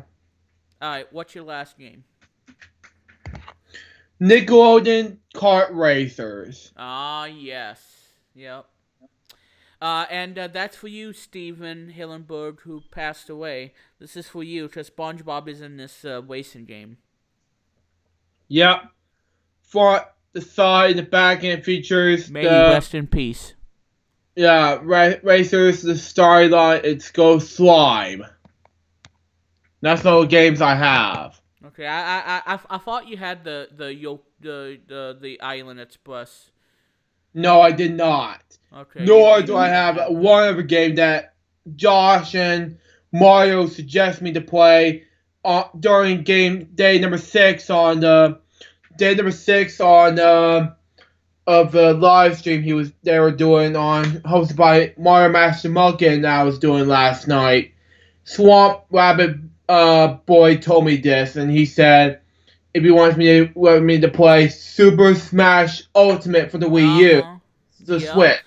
And in fact, yeah, that's gonna be another one too. And the game comes out today, actually. So, yeah. So we're gonna talk about that too, everybody, coming up. So yeah, Super Smash Bros. Ultimate. Everybody's enjoying that game, Luke. I'm telling you. Super Smash Bros. For the win. I'm telling you. For the win. And that's going to be the first time ever of that game where Satoru Iwata is not involved with the project because of his passing on July 2015. Yeah. Yeah, exactly. All right. Well, we got a couple more to go, Luke. I know this is kind of boring, but like I said, we got a couple more, and then we'll move on to another topic here. Best esports game. The nominees were CSGO, Dota 2, Dota 2, Fortnite, League of Legends, and Overwatch. The winner, no surprise, Overwatch. Best esports player presented by Oman by HP, which is a very expensive gaming desktop machine, about $1,000. The nominees were Dominique McLean as Sonic Fox, Tokido, Uzi, Simple, and JJ O'Nack. Hope I say that correctly. The winner is Sonic Fox, aka Dominique McLean. Next up is the best esports team. Astralis for CSGO, Cloud9, League of Legends, Fnatic, League of Nations, London Spitfire, Overwatch League or something like that. I don't know. OG for Dota 2. The winner is Cloud9. The best esports coach, Weepard, Papacell, Zonic, Dylan Falco, Yamato Cannon, and YNK Puvanik. The winner is Weepard. The best esports event, E-League Major Boston 2018, EVO 2018, League of Legends World Championship, Overwatch League Grand Finals. Okay, that's what OWL stands for. And the International 2018. The winner is League of Legends World Championship. The best esports host, Golden Boy, Machine, Anders Bloom, Elfie whatever, and Paul Red Eye. The winner is EEFJE, whatever her name is. She's the winner. The best esports moment, this was kind of a shocker too. C9 comeback win in a triple overtime against FaZe for E-League. G2 beating RNG for League of Legends. KT versus IG Base Race in League of Legends Worlds.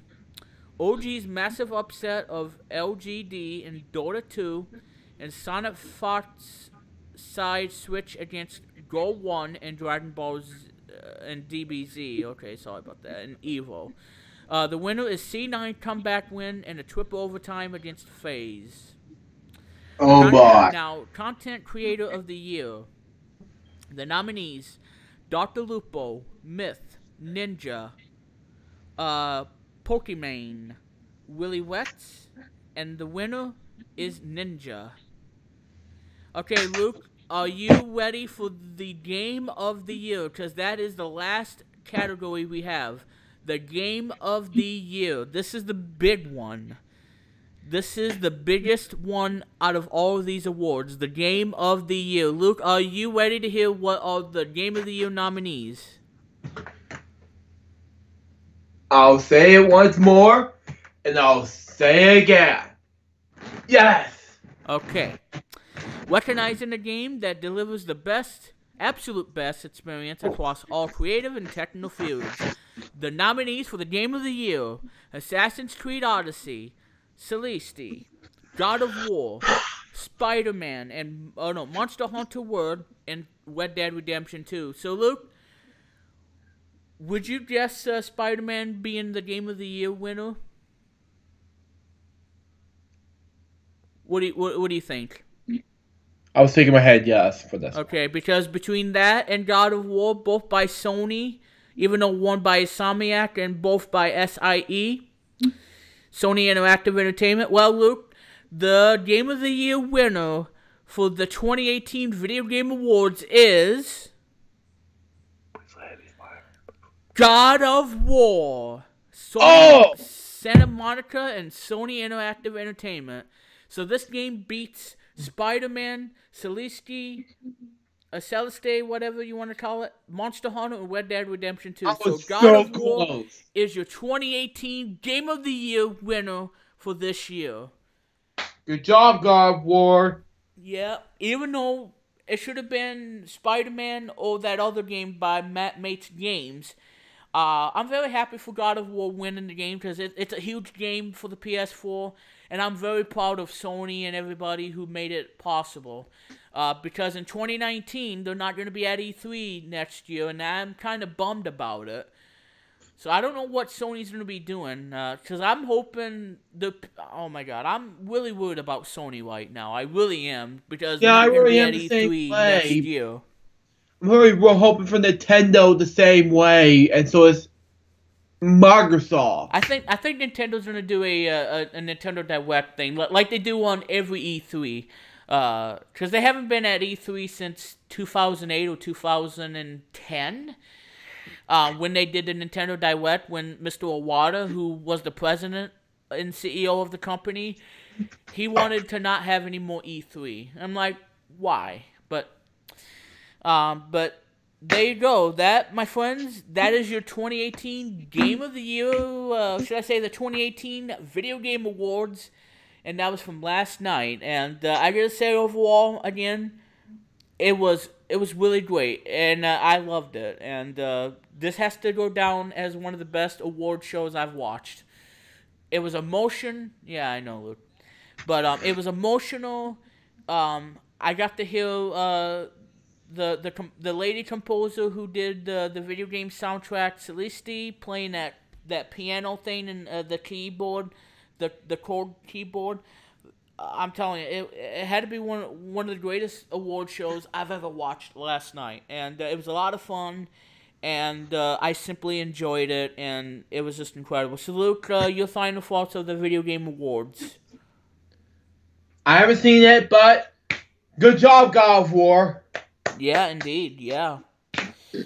So that, my friends, that is the Video Game Awards, per se.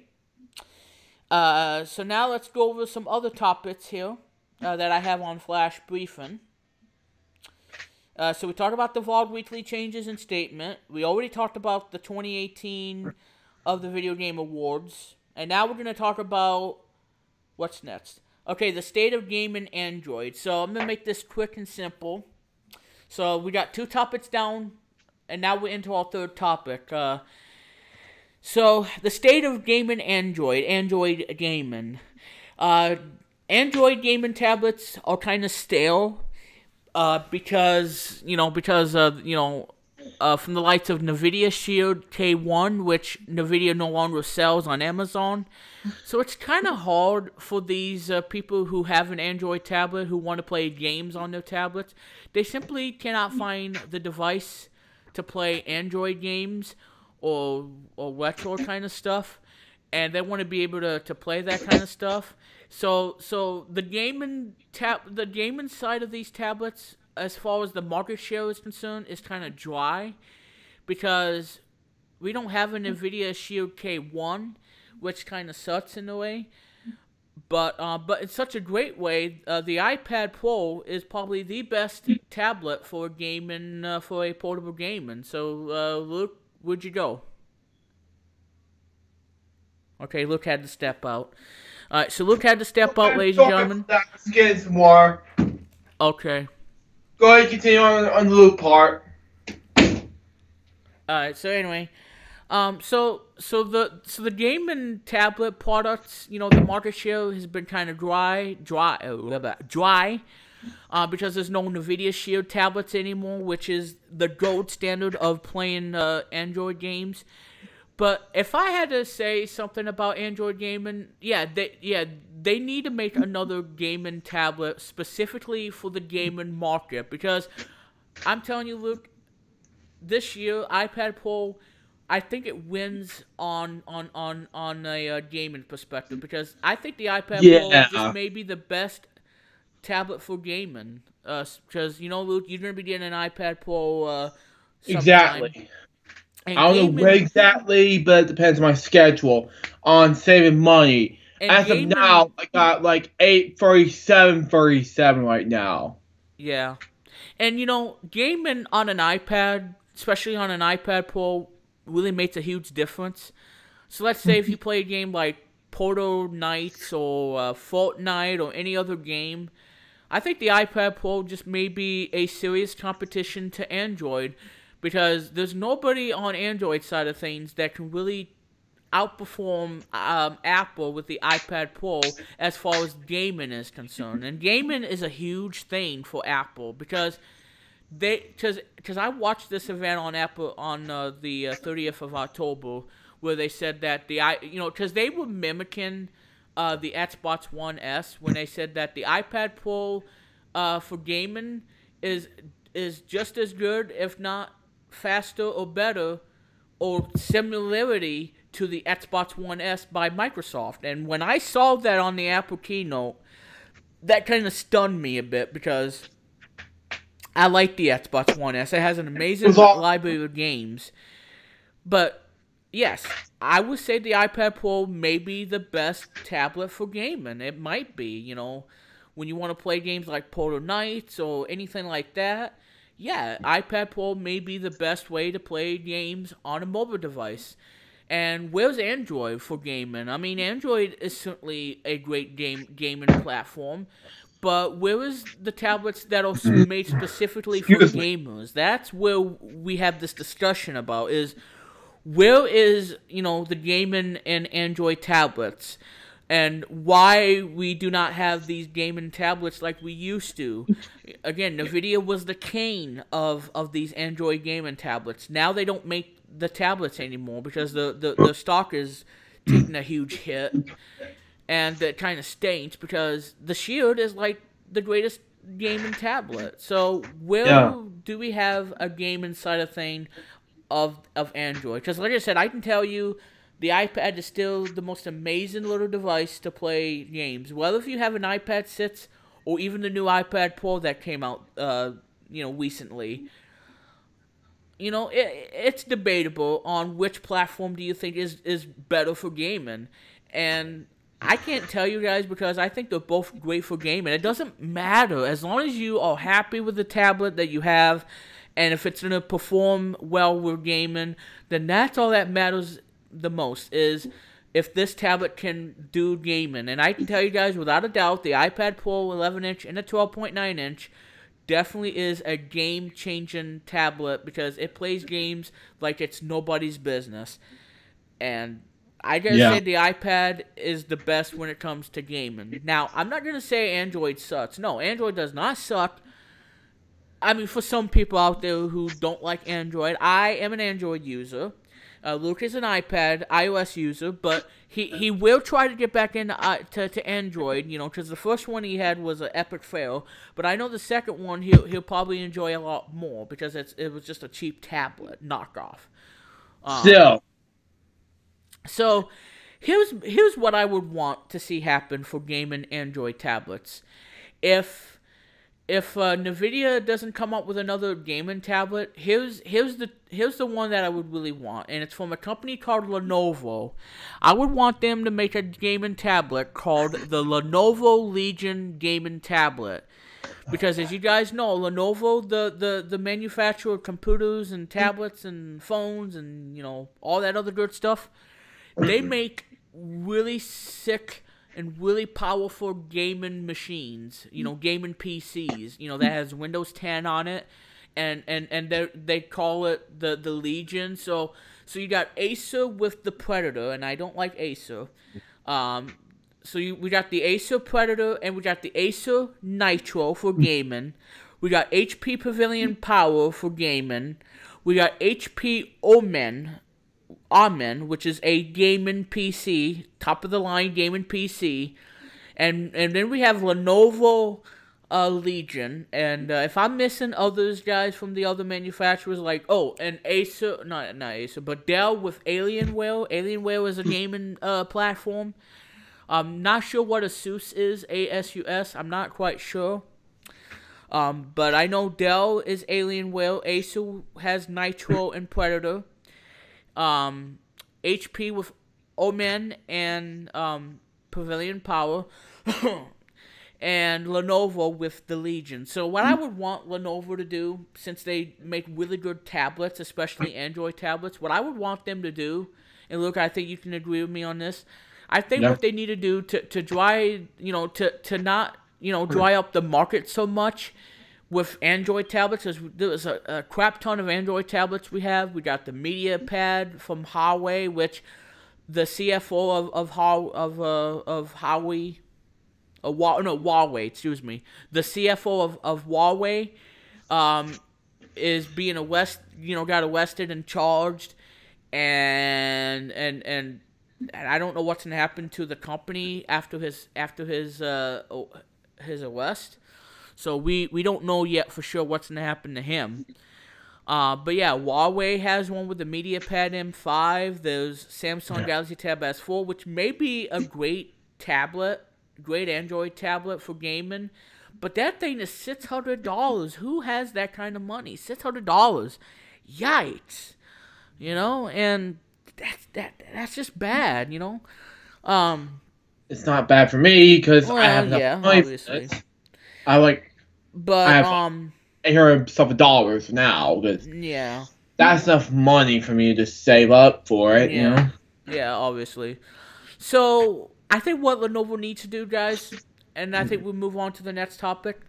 I think, they need to make a gaming tablet specifically for gamers, because Android is a great platform for gaming. It has a Google Play Store, and you can, get games like Oceanhorn, Portal Knights, and all these other great games you can play on Android.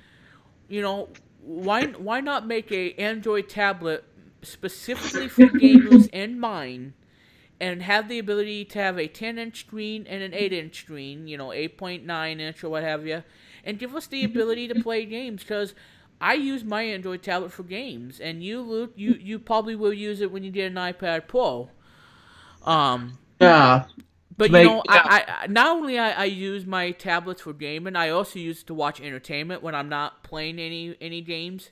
I'm watching stuff from Spectrum, or if I'm, binging on TV or a movie. Gaming tablets, I think we need to have more tablets that has gaming capabilities, because these tablets have 2 gigs, 3 gigs, 4 gigs of RAM. I think we need to see something like that. So Lenovo, if you're listening, why don't you make the first ever Android gaming tablet the Legion Android gaming tablet? I mean, how hard is that to do, Lenovo? Come on now. I mean, is that too much to ask? I mean, seriously. Seriously. So Luke, any final thoughts you have about this topic, this discussion?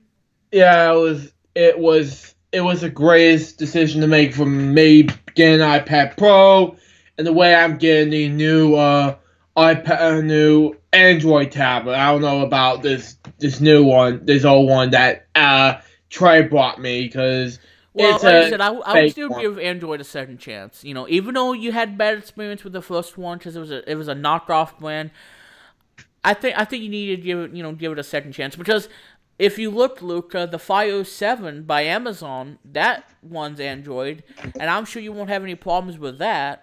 Yeah, because Android's really cool. I think it's the best. It's pretty cool. But just saying. I just think about different tablets besides Fire. like Google, something like that. Fire, yeah, I like Amazon Fire. I think they're good tablets. Everybody doesn't like the 7-inch one because it's too cheap, and it just doesn't have enough. Well, being too cheap, no. But having a good display, maybe. But having a little bit of storage, like 16 gigs, yeah, that probably would help. But it only has 8 gigs of storage, so you can get it on the 16 gig, which I'm gonna, well. But, all I'm saying is, yeah, there needs to be more Android tablets with gaming capabilities. Because if Apple takes this, takes the iPad Pro and beats everybody as far as the gaming market share is concerned, then I think Apple is gonna steal this victory, and I think they're gonna have the iPad Pro as the top of the line tablet for gaming.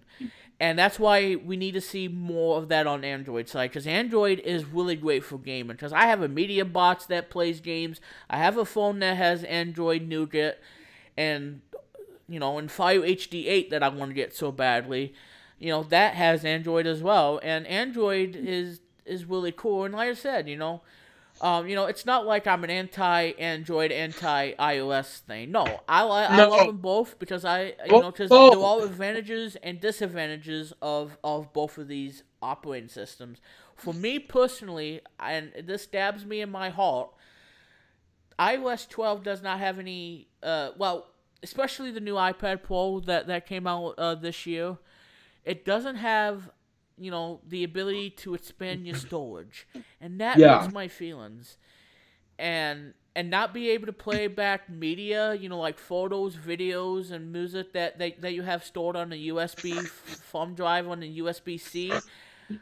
I mean, why do you do this to me, Apple? I mean, I love the iPad, but why do you limit us? Not being able to play back media that we want to play back, even if it's not, even if we don't buy it on iTunes, but we want to play back the content, like photos, because that's why everybody buys an iPad Pro so much, is because of the photos. People download photos, they take photos with their cameras, and they want to look at it on this super nice display, and they want to put it on a USB-C thumb drive. And that way we can free up storage and not have to worry about running out of disk space on the iPad. And I think that really hurts me the most, is not having expandability. And I think that stinks, because USB-C, finally USB-C on an iPad, but at the same time, where's the expansion, Apple? Where's the storage expansion? I'm still waiting for that, Apple. Please, please, please, please. Hopefully with the new iOS 13. Please make that available. Please. Because this is 2019's coming, and you guys need to do this. Yeah. What also you need to do, guys, you also need to change the screen resolution. Get rid of the 4:3 aspect ratio. Make it a 16:9, 16:10.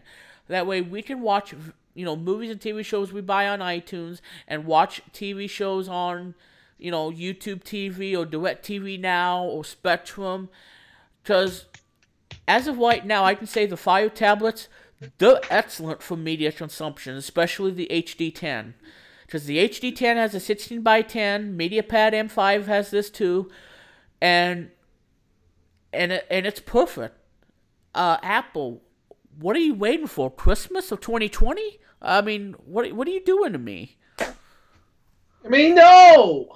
I mean, come on now. This is Christmas 2018, not 2020s. Well, Luke, who knows, right? I mean, who knows what's going to happen about what they're going to do?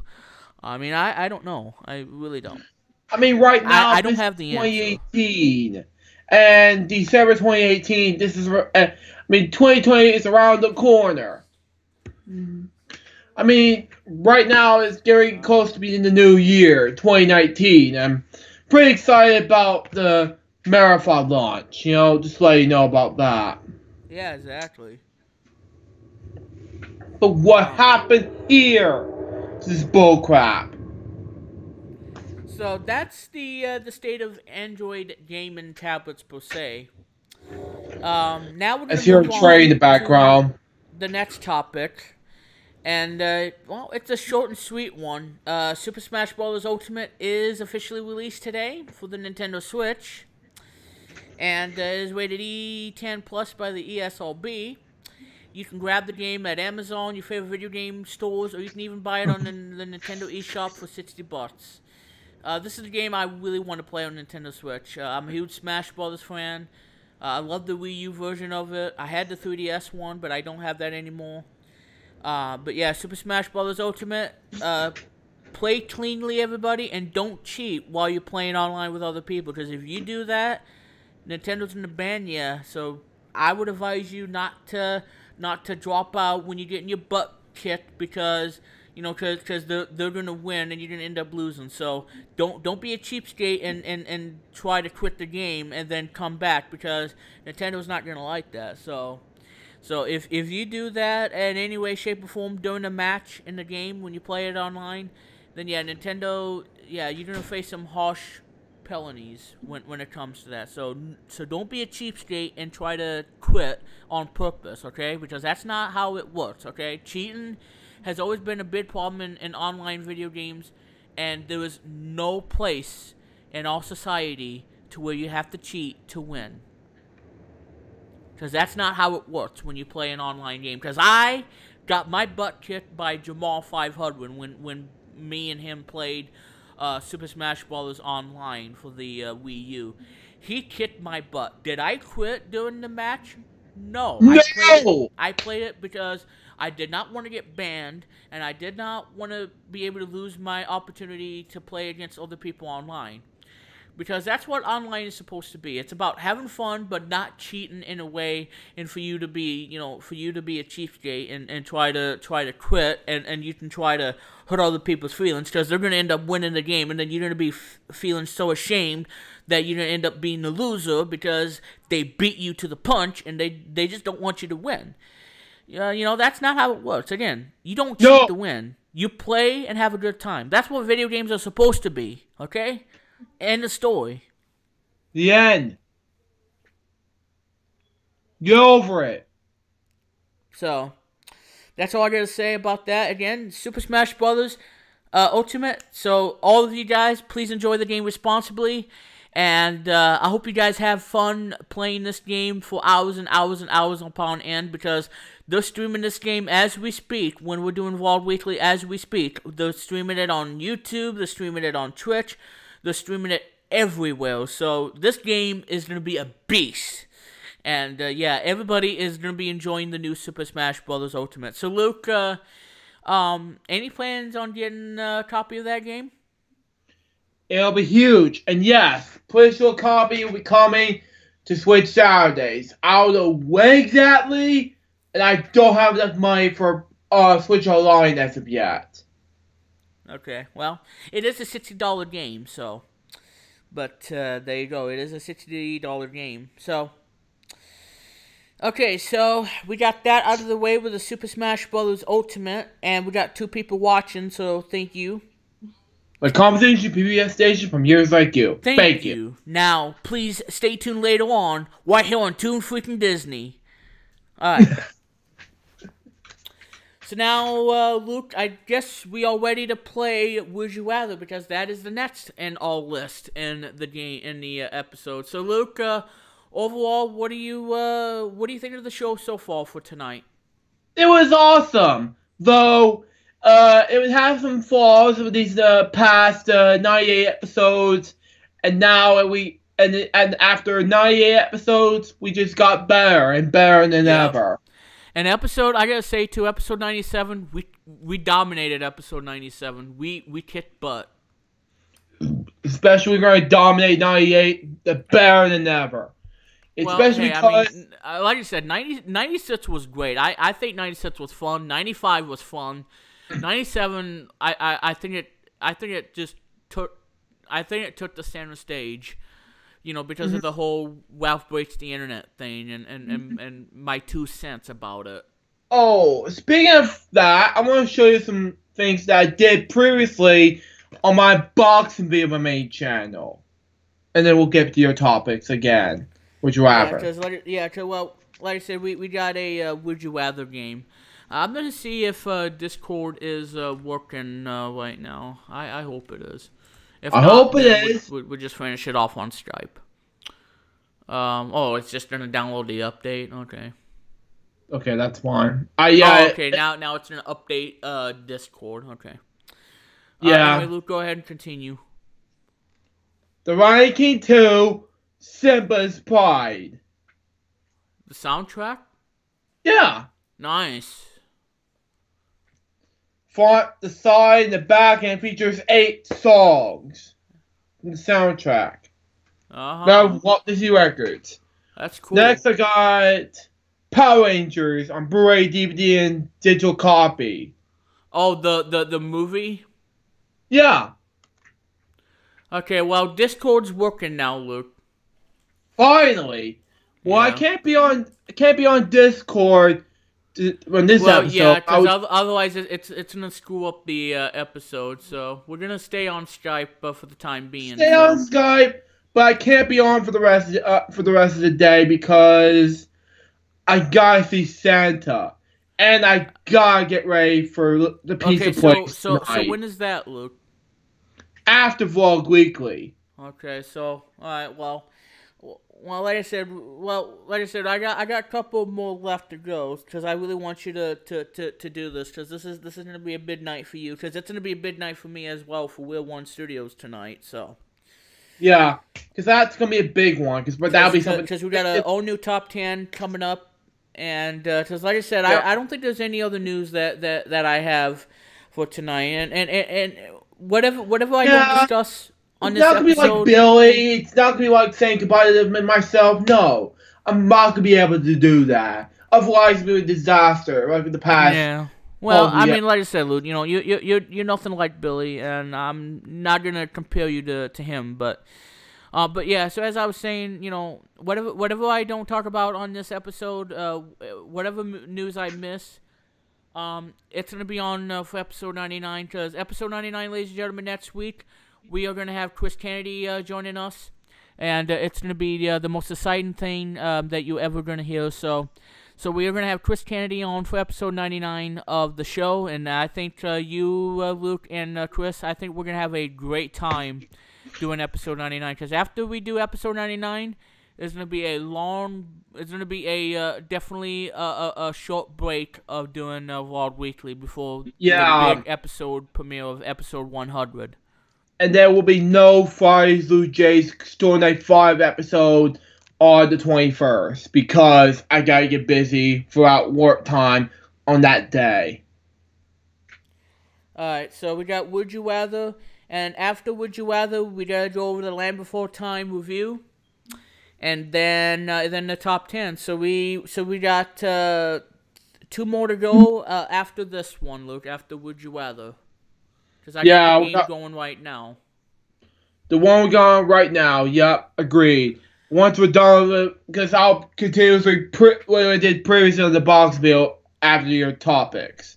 And then the whole wrap-up thing. Okay, so I think, Luke, we left off on number 30. Yeah. So on episode 97, I think we left off with 30, 30 and stuff. And you know what, guys? I'm very excited about episode number episode 111 tomorrow on Take Pit Live. Luke, any predictions on whether who's gonna if she's gonna be the 2-day champ or any new champions? Yeah, it depends. It depends. No spoilers. No. However, I know. We're gonna try to keep that away. That title of Tabic Live is the official title of it, written by her. You know. Yeah, which is gonna be the first in the show's history. Yeah, Vlog Weekly number 97 has 18 views. So thank you so much, everybody. For that. So Luke, I think we're up to 30. Okay, so we're up to 31, Luke. Wow. If I'm not mistaken. So if you guys want to correct me, you can on what number we left off on Would You Rather, because that would be a big help. Hang on. Let me check. Because on episode number 99, when we have Chris Kennedy, it's going to be the 3 of us playing this game together for episode 99. So stay tuned, my peeps. Let me see here. Would you rather? Yeah, yeah. And of course. Oh, okay. Let me get this out of the way. Alright. And that So way. the number we are at is 31, so I'm just, yeah, so. Hold on one sec. Give me bring one moment here. And then we'll play it back, and that way we're more excited from audience.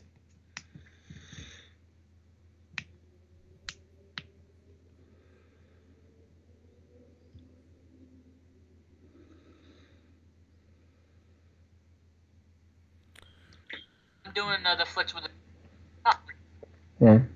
Yeah, I want to say I'm on 31. And if we don't have the teammates, then obviously, yeah, you everyone's gonna call you stupid. They're gonna call you, you don't belong here at Will One. You need to go somewhere else. Oh yeah, my little man, yeah. Yeah, because that was a shining moment for that episode. Competitive and Yeah. and we always think,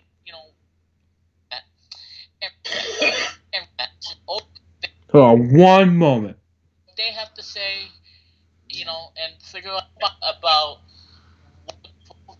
their work, and not they're gonna call you uncle out for us at Will One. What? Oh, excuse me, work alone for me. That's me. And number 30. Salute this. Yeah, we're on 31 now. Okay, so up to 31. All right. So anyway, Luke, are you ready to go for the game? Yes. Alright, here we go with number 31 here on the Would You Rather. We're gonna go up to number 40 and yeah, well, let me see. 31 cuz I know we got to do this in a hurry, Luke, but I mean, no pressure. Alright, so we're gonna do 31 up to 45, and then on episode 99 we would do 46 to 60. That's good. So 41. Wait, no, 41. 31 to 45. Excuse me. Alright. Number 31. Would you rather be stuck on an island alone, or with someone who talks incessantly, or whatever? Whoa! So, Luke, what do you choose? I want to talk essentially. I don't know. I'm sorry, because I don't think walking the island alone is just too much. Okay. I'm going to see what that word means. If I can type it correctly.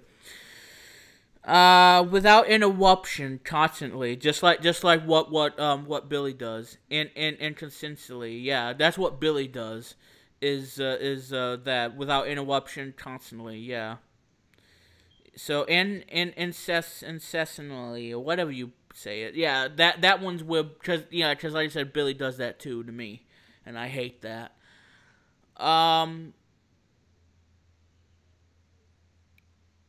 I don't know. Probably someone that talks incessantly. I don't want to be alone on the island. I mean, yeah, I want to get away from the from the kids and whatnot. But anyway, hide that plus. Number 32. Would you rather be too hot or too cold? I gotta be warm, so no on these two rabbit things. I'm sorry. Probably too cold. Probably be too hot during the summertime, being too cold in the wintertime. Yeah, so hot for my birth month, June 28th. That is cold during Christmas time. Indeed. Next up, number 33. When you're old, would you rather die before or after your spouse? Either one, I don't know. That's my Probably after. Number 34. Would you rather have a cook or a maid? Not gonna answer this question. I'm sorry. Probably a cook, because I can't cook for nothing. I hate it. Number 35. Would you rather be the youngest or the oldest sibling? I'm the oldest, so I'm gonna say oldest sibling. This one, I don't really have an answer to this one. I'm sorry about that. Anyway, number 36. Would you rather get rich through hard work or through winning the lottery? Either one. I'm saying hard work for me. For me, it would probably be hard work. I mean, lottery is just too much of a gamble. Really is a huge pain. Number 37. Would you rather have a 10-hour dinner with a headstrong politician from an opposing party or attend a 10-hour concert for a music group you detest? Politics is not my thing, so I'll say 10-hour rock and roll concert, baby. Same here. No, I'll pick the second one over the first one. Number 38. Would you rather be an Olympic gold medalist or a Nobel Peace Prize winner? Either one. I don't know. I'm not gonna answer this question. Move on. I'll probably be well, if it involves swimming, yeah, take me out to the Olympics immediately because I am fear of drowning. Probably a Peace Prize winner. Who knows? Maybe one day. I don't know. Number 39. Would you rather have a desk job or an outdoor job? Well, a desk job. Not really an outdoor job person. Probably a desk job. Who knows? Although outdoors, that might be a cool thing too, as long as there's no bees coming in my way and get stained by bees. No. Anyway, number 40. Would you rather live at the top of the tall New York City apartment building or the top of the mountain? Wait, what? Again, number 40. Would you rather live at the top of the tall New York City apartment building or the top of the mountain? Tall New York City apartment building for me. I'm sorry. I'm not going to answer because I'm afraid of heights, so I'm not going to answer that one. Number 41. Look, this is going to be a great one for you. Would you rather have Wambo or the Terminator on your side? I'm going to have Rambo! Wait here, I'll be back. If you could.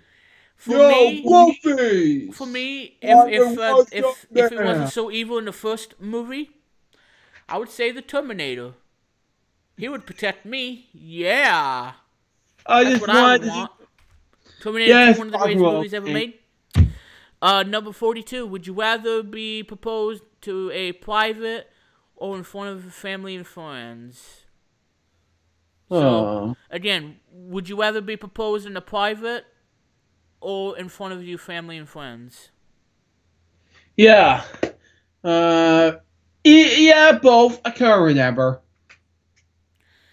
I'm not going to answer it because I don't want to be proposed. Number 43. Would you rather have to sew all your clothes or grow your own food? Huh?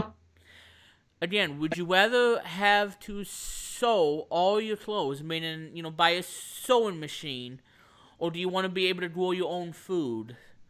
Grow my own food. Would you rather grow your own food, like garden and having potatoes, carrots? Either one. Okay, for me, probably grow my own food, just for the heck of it. Number 44. Would you rather hear the good news or the bad news first? Good news first. Same here. Who cares about the bad news? And last, who cares? For this episode of Vlog Weekly number 98. Would you rather be your own boss or work for someone else? Be your boss, because I have two bosses now. One's Tammy and one's Ashley. Well, for me, I don't really want to boss people around, especially at Wheel 1, with me being the president. And if I become the next CEO, which I don't think is ever going to happen, but if I was to become the new CEO, I would rather be my own boss, but I'll do it in a much politely and to the point where I'm not going to boss other people around, because we have an amazing team at Wheel 1, and it's not and like I said, I'm really not going to be the kind of guy to boss my team around, because we have an amazing team, and that's always going to be that case until then, because without having a great team, Wheel 1 would not exist today if it wasn't for the great team we have at Wheel 1. So probably take over, but not changing up the formula and changing up what Wheel 1 is, because that's very important to me and dear in my heart. Yeah, especially because I've been the boss and founder of the company for the past nearly 12 years. HBM, Exactly. So, anyway, that is your Would You Rather, and on episode number 99, we are gonna do 46 to 60. Why not? We'll do 46 to 65. How's that, Luke? That's good. So, on episode number 99, we're going to have 46 to 60. 65. Okay. 46 to 65. I was going to say 69, but no. Come on! Alright, so Would You Rather, that's off the list. We got that done. And now we got 2 more to go, and that's going to be the end of Vlog Weekly. And for you, Luke, to say ho, ho, ho, and seeing hi, the Santa Claus is coming to town. And all that other good stuff. So, that is the game of Would You Rather. Alright? Mm-hmm. Yeah, still. So, now, ladies and gentlemen, without further ado, let's go ahead and finish off. And let's go ahead, because this is going to be my last topic, and then we are going to have an all-new top 10, and the end of this episode of Vlog Weekly, number 99999999999. More like $599 US. $5,599 US. Yep, Sony E3 2006, one of the worst E3s ever. And I won't do that again until we hit 99, which episode 99. Okay. Yeah, really. Alright, so anyway, now on to the personal side of things, and this is going to be where I'm going to take my hat off and say, this next topic for the review, this is going to be a 100% honesty and BS-free review of one of my all-time favorite movies of all time from 1988. It celebrated its 30th anniversary on November 18th, 1988. And 30 years now, what do I still think of the movie? And no, I'm not talking about Oliver and Company. I'm talking about from Universal Pictures back in 1988. It is the movie that started it all, one of the greatest movies ever created by Steven Spielberg, George Lucas, Don Bluth, and all of the talented people who worked on this movie. And that movie is do a parody, by the way. The Land Before Time. Hooray! Yes. The Land Before Time. This is easily one of my favorite movies ever, and I mean ever. It's one of my favorite movies, no joke. No friggin' joke! Yeah, so, anyway, this was one of the 2 movies that were kind of neck and neck between The Land Before Time and Oliver and Company. Both came out in 1988, and I know you guys have different opinions to your own different matters. And guys, I have seen Oliver and Company. I think it was okay. It was I love the movie. not the greatest Disney movie by any means, but it was simply a good movie. that I can kind of recommend to someone who loves Disney, and I'm a huge Disney lover, and still is to this day. Yeah. I love our comedy, so it's Land Before Time. Yeah. Period. So anyway, on Rotten Tomatoes, it has a score of 44%, and it is rotten. Oliver and Company came out in theaters. Released on the same day, November 18th, 1988, by Walt Disney Pictures. So that's the same as The Land Before Time, by Universal Pictures. So what do I gotta say about the movie 30 years now to 30 years ago? 30 years now, it is still one of my all-time favorite movies for a reason. It's one of my favorites. This is the movie that started it all of, Littlefoot, Ducky, Petrie, Spike, and Sarah, obviously. This is the movie that started it all, and I still love this movie ever since. Even though I was born in '89, but yeah, this is the movie that I'm telling you, it just strikes a nerve on me, because this is the movie that I really enjoy, watching a movie. And when I was gonna, considering doing this as a movie review for this episode of Wild Weekly, I had to be real careful and try to, not to ruin this review in such a way, because this is the movie that I've watched time and time and time again, and I've watched recently The Land Before Time 6 on HBO Family, and I really enjoyed the 6th movie of the whole thing. And I know you guys are wondering, is there too many sequels of The Land Before Time? Do you think that was really enough to put all 14 Land Before Time movies? Well, it really depends. If you're the kind of person who would want to have a sequel than not having a sequel at all, then that's debatable. That's up to you guys. But for me, it don't really matter. As long as the movie did really well, then it's going to have a hit sequel. And I know there's been a lot of too many sequels of the movie itself, so... But yeah, the film that started it all was the very first Land Before Time. Came out on November 18th, 1988, by Universal Pictures, production company by Amblin Entertainment, Sullivan Bluth Studios, and Ireland Limited. Screenplay by Stu Krager, directed by Don Bluth, produced by Don Bluth, Gary Goldman, and John Plumley. This is by Amblin Entertainment, and it's it is by so the film is a Steven Spielberg film, George Lucas, Kathleen.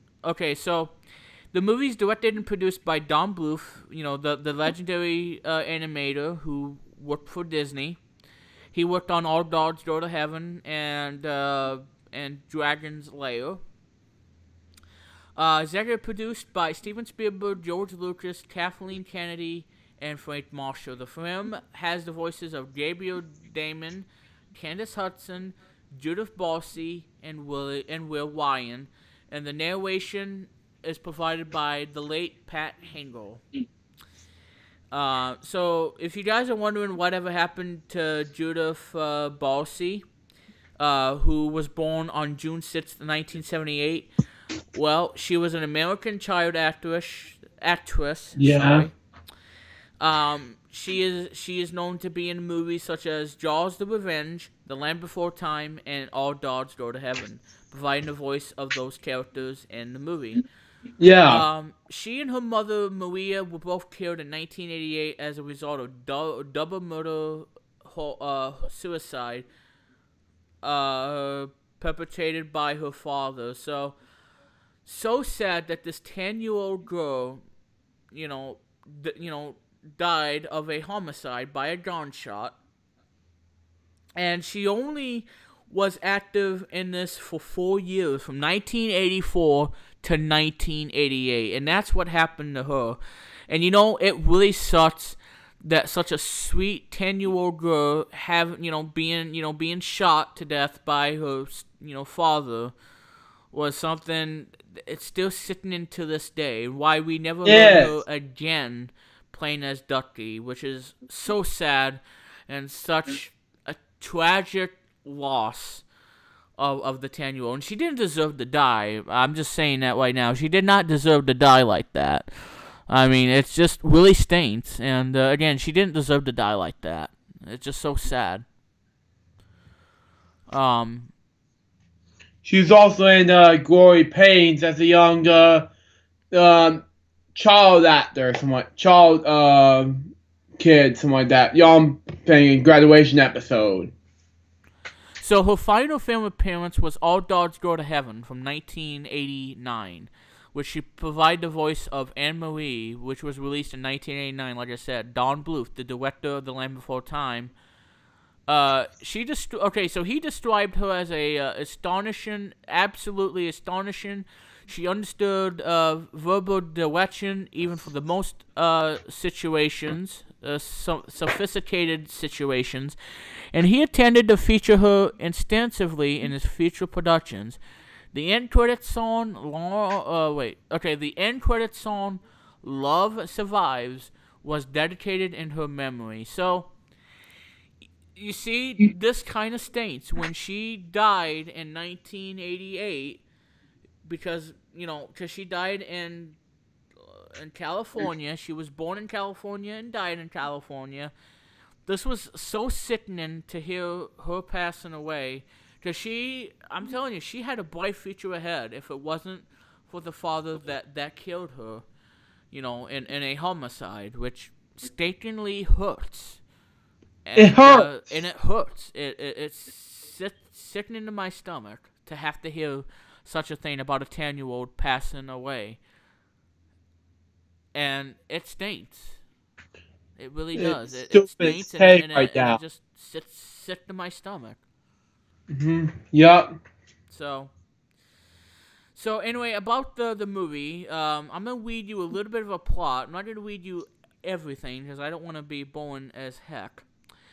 During the age of the dinosaurs, a massive famine forces several herds of dinosaurs to seek an oasis known as the Great Valley. Among these, a mother in a diminished longneck herd gives birth to a single baby named Littlefoot, who we all know and love still to this day. Years later, Littlefoot plays with Sarah, a three-horn, until her father intervenes, whereupon Littlefoot's mother describes the different kinds of dinosaurs: three-horns, spike-tails, swimmers, and flyers. Okay. That night, as Littlefoot follows Hopper, he encounters Sarah again, and they play together briefly until a large sharp tooth attacks them. Littlefoot's mother comes to their rescue, but receives fatal injuries in the process. An earthquake swallows up the sharp tooth and divides Littlefoot and Sarah from their herds. Littlefoot receives advice from his dying mother before she passes away. That has to be one of the saddest things in the movie. Just like Mufasa, who he died to his death in 1994's The Lion King by Scar. Same thing happened to Ma from Babe, when she got killed by wolves, in the movie. Confused and in grief, Littlefoot meets an old club tail named Rooter, who counsels him. He is then guided by his mother's voice telling him to follow the sun to the Great Valley. And that's where we end on that plot. So, what do I gotta say about the movie? It's all about Littlefoot, trying to find the Great Valley on his own, with her mother no longer by his side because she was fatally injured during that attack of the sharp teeth. And then she dies in the film, and meaning that that he is left behind without a mother, and now he has to try to find the Great Valley on his own. So that is what happened on that point. Another thing about the movie is, by Littlefoot listening, to the heart of the mother, and the mother says, let your heart guide you to try to find the Great Valley. And he realized that, he was on his own. The grandmother, the mother was not there anymore.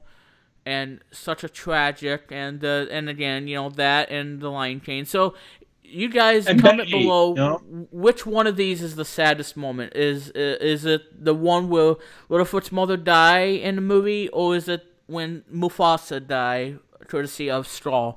Let me know in the comments below, and let me know, because I want to hear from you guys about this. Yeah, either these two, or when the wolf chased the sheep and then killed Ma in the first Bay movie. Comment below. Yeah, that too. That too. So, anyway, so Littlefoot meets Ducky, played by Palsy, who died. I'm so upset that she passed away. I'm so oh my god, so upset about that.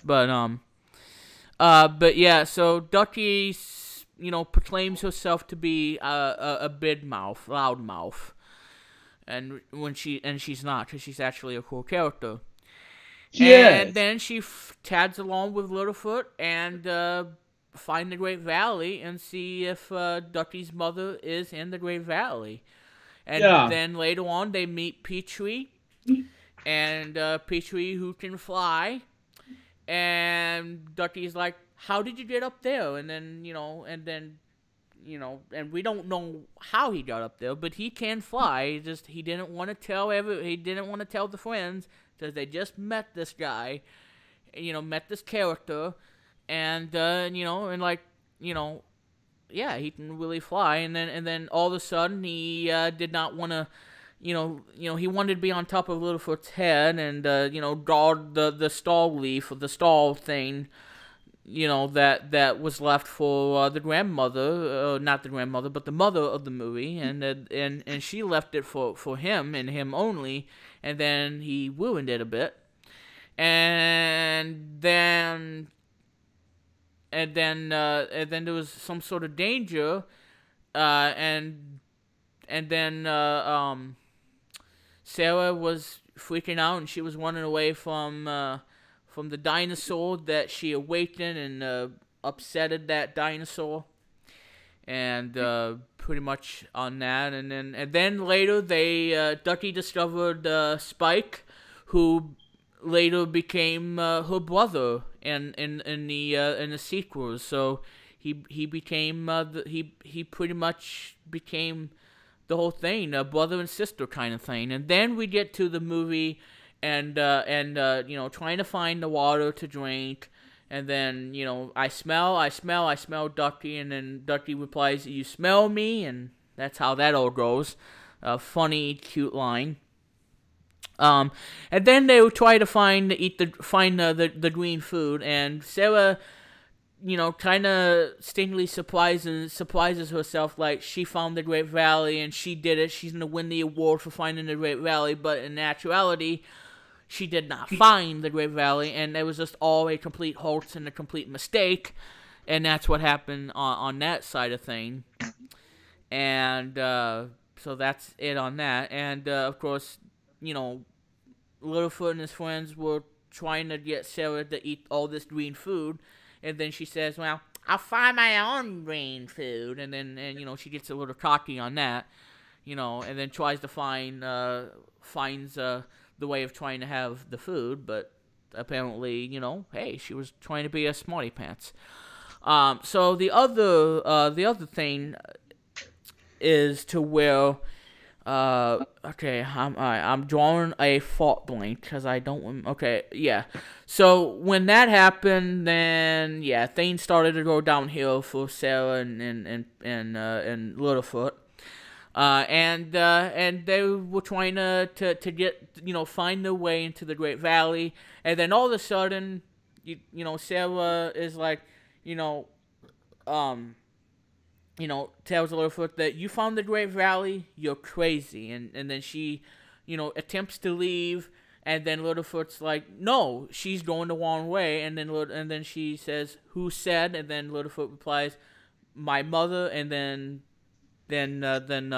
Sarah says, then she was a stupid along that too. And that got Littlefoot furious and upset and ticked off, and he wanted an apology. And Sarah's like, no, because your mother deserved to die, and yada yada yada.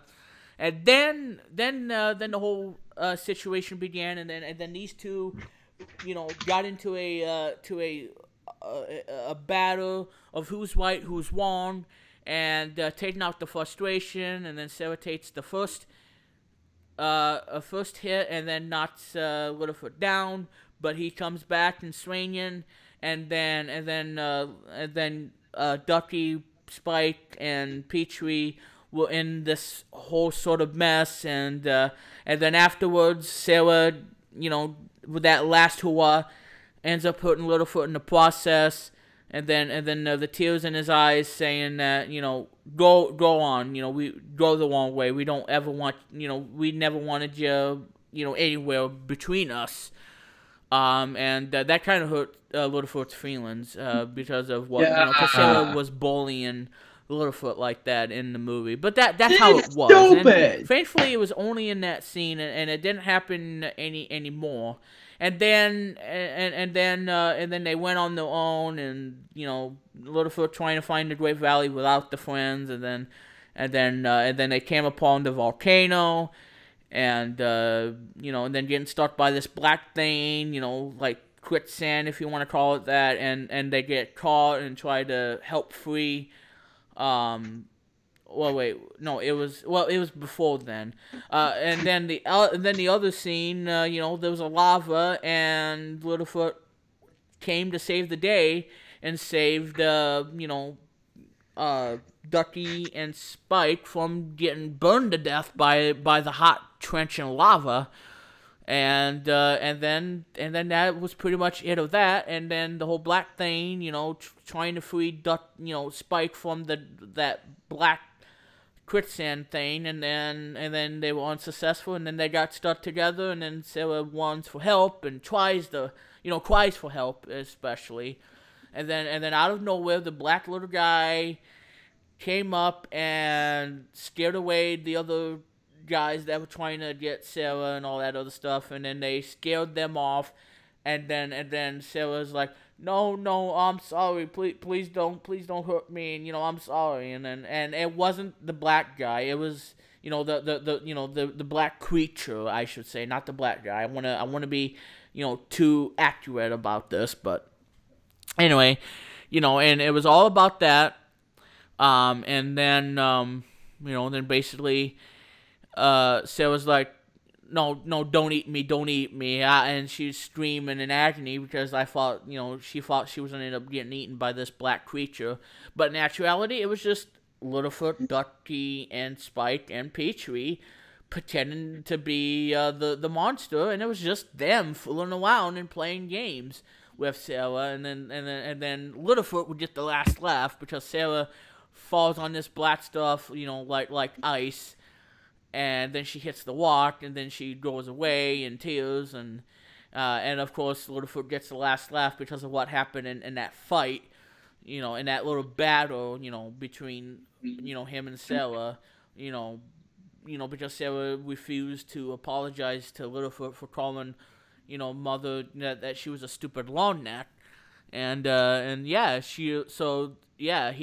she pretty much he got the last laugh and got a little revenge on Sarah, and then Sarah realizes that she went the wrong way, and she was crying, and then we moved on to the final, and that was taking down the Sharp Teeth, and then Littlefoot and all of them convinced Ducky to go in and try to lure the thing away, and then out of nowhere, she tries to get out of the cave, but all of a sudden, a sneak attack, a preemptive sneak of the Sharptooth, and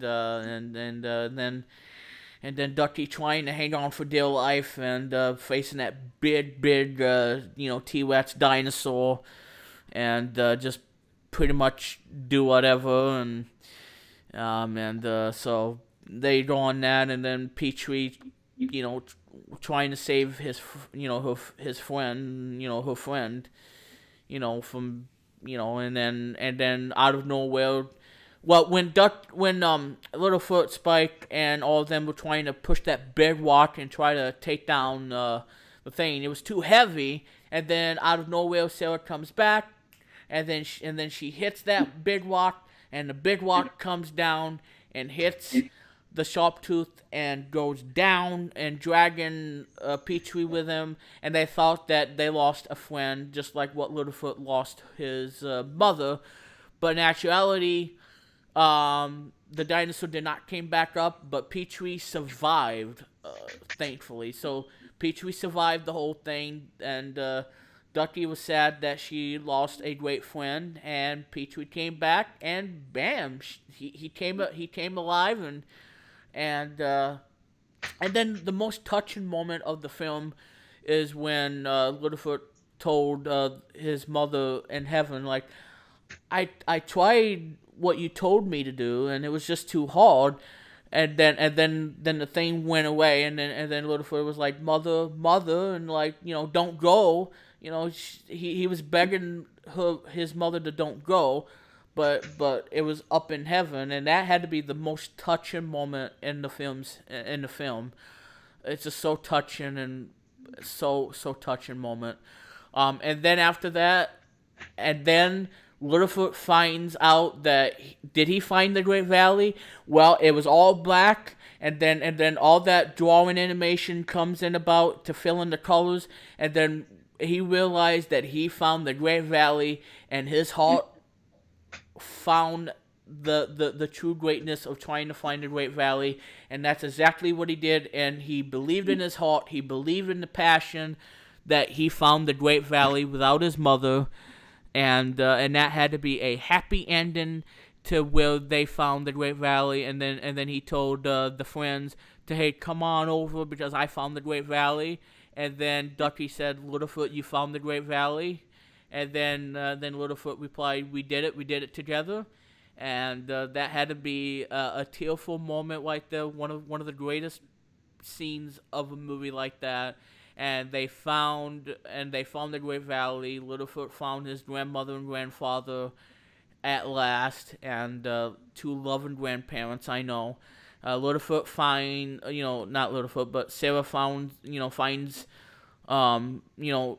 Topsy, and Petrie found his mother, and Ducky introduced Spike to the family, and it was a nice, warm introduction. And then after that, wanted to play a game, and that's how it all came about. So that, my friends, is in a nutshell of the whole thing of The Land Before Time. So my pros and cons about the movie. For the pros, the movie is excellent. It's well written. Animation was really good at the time. The story is well built. And I think the biggest pro I have to say about this movie has to be the killer soundtrack by James Horner. This is, without a doubt, in my opinion, and Luke, I know you have your own opinion with the Grinch, but for me, this has to be not only, I'm gonna say right now, it's one of my all-time favorite James Horner composing music of all time. It is a huge masterpiece, and I don't think there's any single movie out there by James Horner that can really top the soundtrack that this movie has. So the soundtrack is amazing, and it's just unbelievable. And again, it's one of the greatest soundtracks of all time by James Horner, and it has to be one of the greatest soundtracks in history. So the soundtrack to this movie is amazing. It's one of the best soundtracks in a movie by James Horner, and that really deserves to be the big plus of its own kind. As far as the cons are concerned, if I had to pick one, it was sad to see Littlefoot's mother die in the movie, and that's probably my only major nitpick. But other than that, though, this is a movie, that 30 years ago, it came out in theaters, and then 30 years, still to this day, it still captures our hearts. It still captures the moments that made The Land Before Time such a unique movie. So I'm telling you guys, there's no reason for me to say that this is, again, one of the best movies ever made.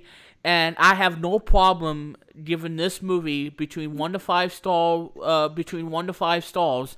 I give this movie a solid A+ 5 out of 5.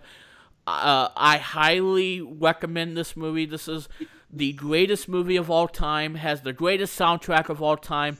So in a nutshell, guys, The Land Before Time, for me at least, is without a doubt one of the greatest movies of the century. And I think that this movie beats Oliver and Company bar none. And I'm going to say The Land Before Time gets a solid A+, 5 out of 5. One of the best movies ever made, and one of the greatest movies I have watched, and I'm going to continue to watch it till the day I die. This movie is one of the greatest movies ever, and I freaking love this movie to death, and always will love and that's what got me into cartoon loving, and that's the movie itself. And without that movie being in my heart, I think I would not watch cartoons to this day. So, Land Before Time, 30 years ago, is it still good 30 years ago?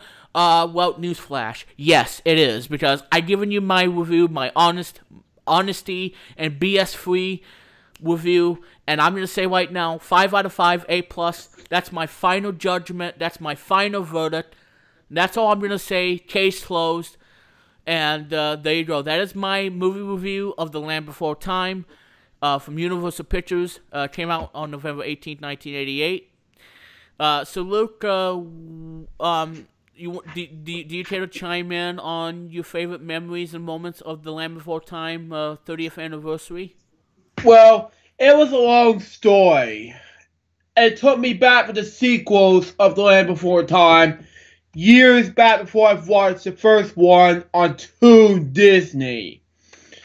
Back then, I had to record Toon Disney with my own family, you know? And that's why I discovered The Land Before Time. Actually, that was way after, that was way before that. I've watched the sequels first at daycare. And then I have to record Toon Disney with my family, with recording the previous sequels, you know.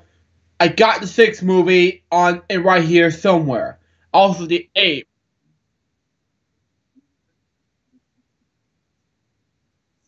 My least favorite Land Before Time movie, Luke, and I'll get back to you, is 2, 11, and 13. Those are like my that's like my least favorites. But there you go. Anyway, continue.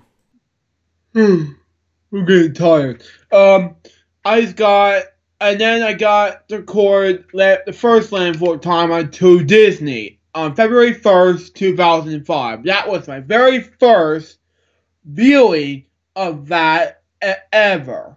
So that's why I had to branch out with Land Before Time after this is over. And then years later, I got The Land Before Time first movie on DVD. And then what's up with this after this is over? Well, I got some of The Land Before Time tapes on VHS. 8, 2, and many more to come.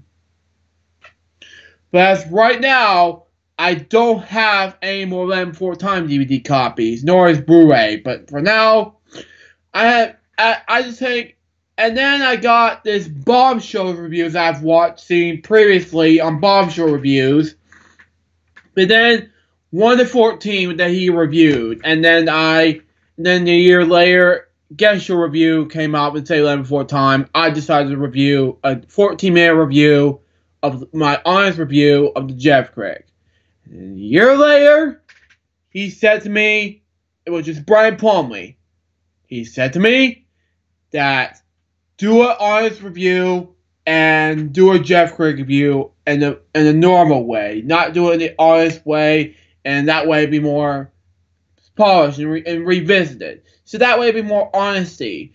I just wanted to be more and Jeff Craig is all about rock and roll and things, and then music wise, not has to do with like a 50-minute, or it has to do with like a 50-minute or an hour, not like a 30-minute or 40-minute, you know? That way it'd be more interesting for me in 2019. That way it'd be more exciting. And then Branden said to me to revisit with him as a guest. So that's why I haven't done these with him as a guest. So I decided to review a 2 for 14, so that way it'd be more heavy metal-like, with him as a cat. Well, that's up to you, Luke. I mean, it's basically up to you, but I just think it made sense because, the movie leaves behind a legacy, of one of a truly masterpiece, from the story, to the soundtrack, to everything that made the movie such a magical movie for us, kids growing up, in the 90s, buying this on VHS at the time, because there was only VHS and Laserdisc, and it's just one of these movies. Well, I'm just saying. I mean, it's one of those movies to where I can say that it really leaves so much legacy, and for the film turning 30, Luke, I mean, it's a huge milestone for the movie and for Universal Studios who made the movie, Universal Pictures, and and to me, I will always say The Land Before Time is always going to be a masterpiece of its own kind. Whether somebody will agree with me on this or somebody will not agree with me on this, and we have our own opinions, but all I'm saying is, I mean, that was probably the reason why I wanted you to do that, because I'm telling you, Luke, this is without a doubt one of my all-time favorite movies ever, and I know the movie, kind of gets, parodied in such a way that doesn't, that kind of hurts my feelings in a way, but, good for them, bad for me. But all I'm saying is, to close out this topic, I'm just saying, I think the movie, if it wasn't for that movie, Luke, I think it'd probably be a totally whole new ball game, and I gotta say, The Land Before Time is easily the best movie.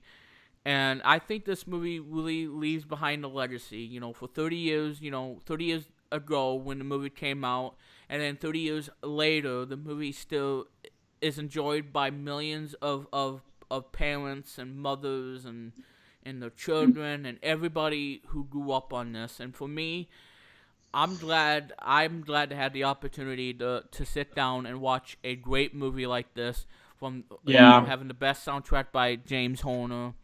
And, these are all my opinions, based on all my opinions and 100% honesty and BS free, because I want to say, that doing a movie review is such a hard thing, especially, from Garrison and Jerome and everybody who is a film critic, who gets serious on things, whether they don't like the movie or they have some things they want to say bad about the movie, like Teen Titans Go to the Movies, and we won't even go there. The reason why I have to came up with these movies hang on, Luke, is because it's EverQuest, and it's rock and roll, Yeah, so, but all I'm saying is, Luke, again, this movie does have a legacy.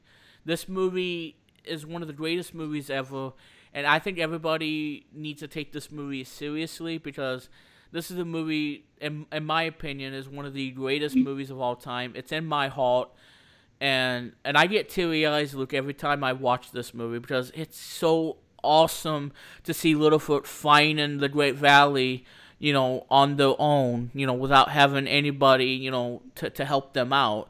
And to me, Luke, this has to be the greatest thing, and I really love this movie. Yeah. And I can honestly say that this is, without a doubt, in my highly recommendation.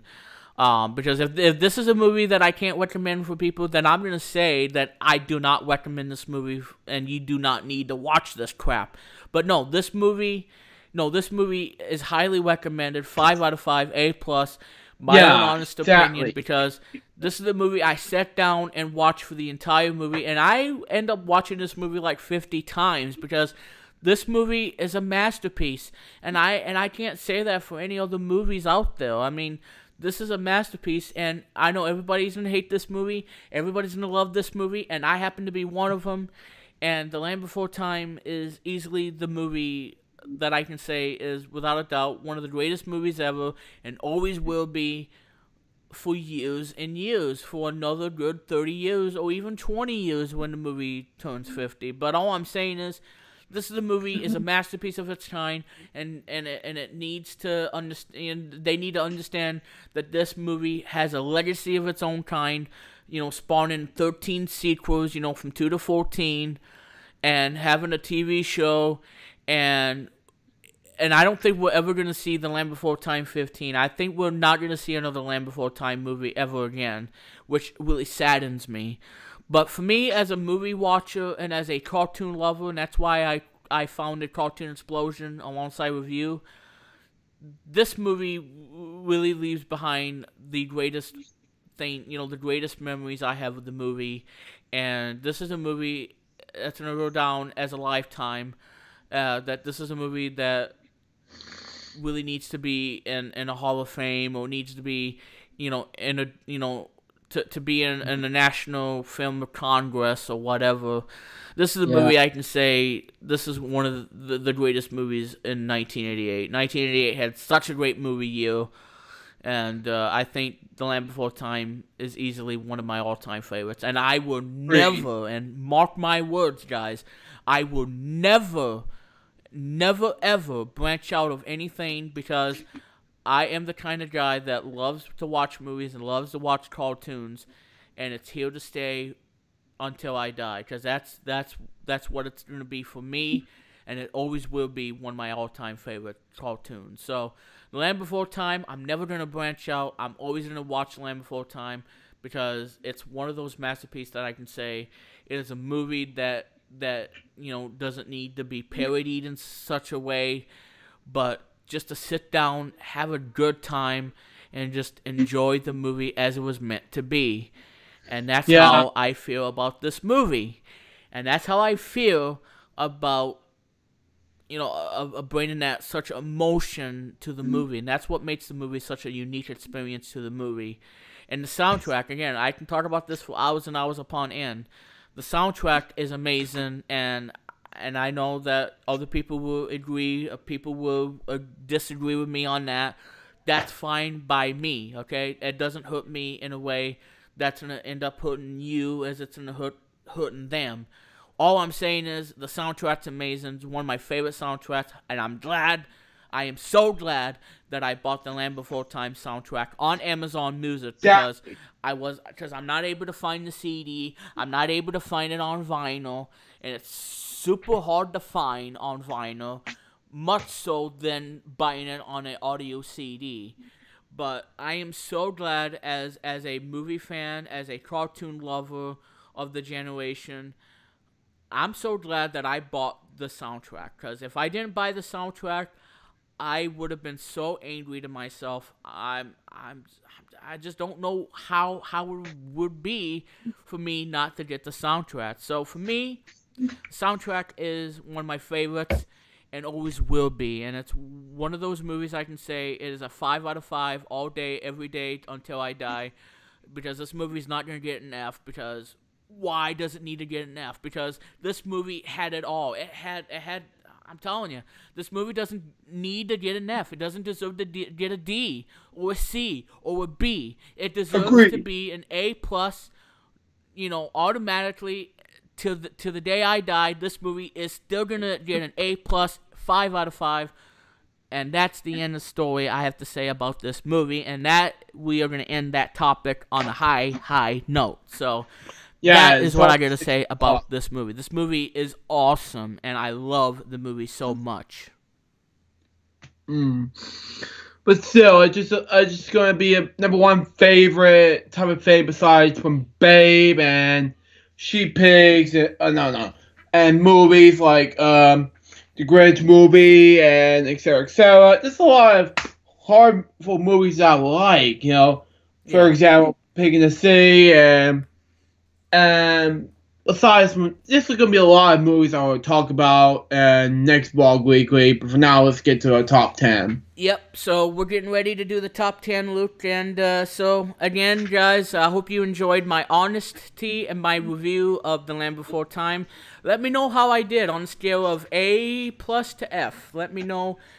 Or 1 to 5 if you want to do that too. Ooh, yeah. What would you give my review of The Land Before Time and my honest opinion on the movie review? Because I think I know what movie review I'm going to do next, but I'm not quite sure yet. So I'm going to have to watch a movie. No spoilers. Whenever I find out, I'll let you guys know on the next episode of Vlog Weekly.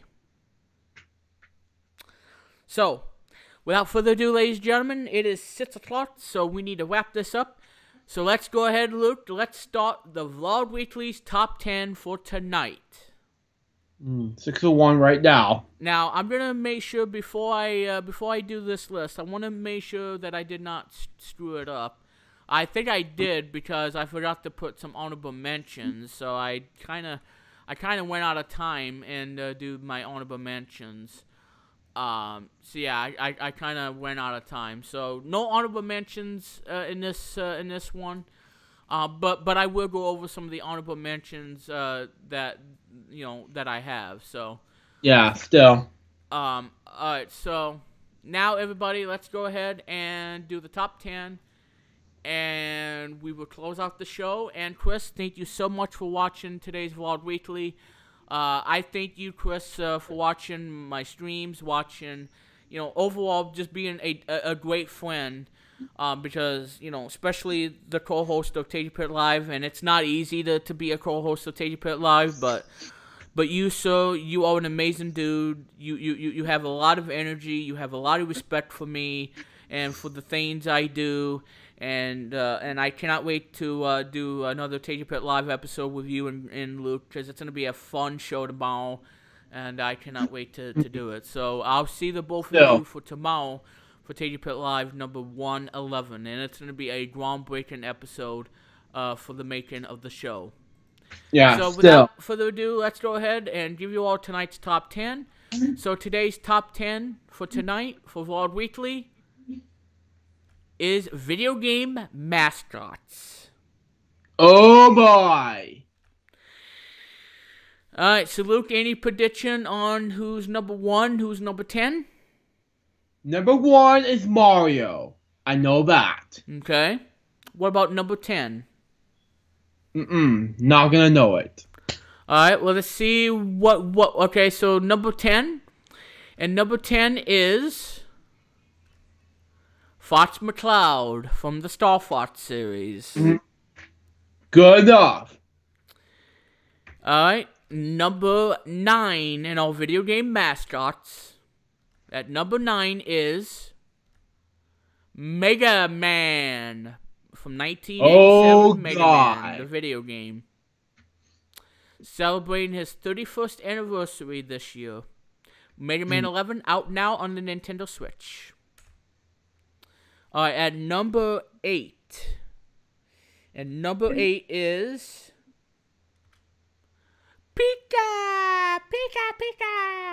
Pikachu. And Pikachu, well, he's going to be in his own movie called Pokemon Detective Pikachu, which I am so excited about. 2019, take my money. I can't wait to see Ryan Reynolds play as Pika. And I cannot wait to see Detective Pikachu. I hope it's going to be better than Teen Titans Go to the Movies, because that movie was awful. I hated it. Sucks.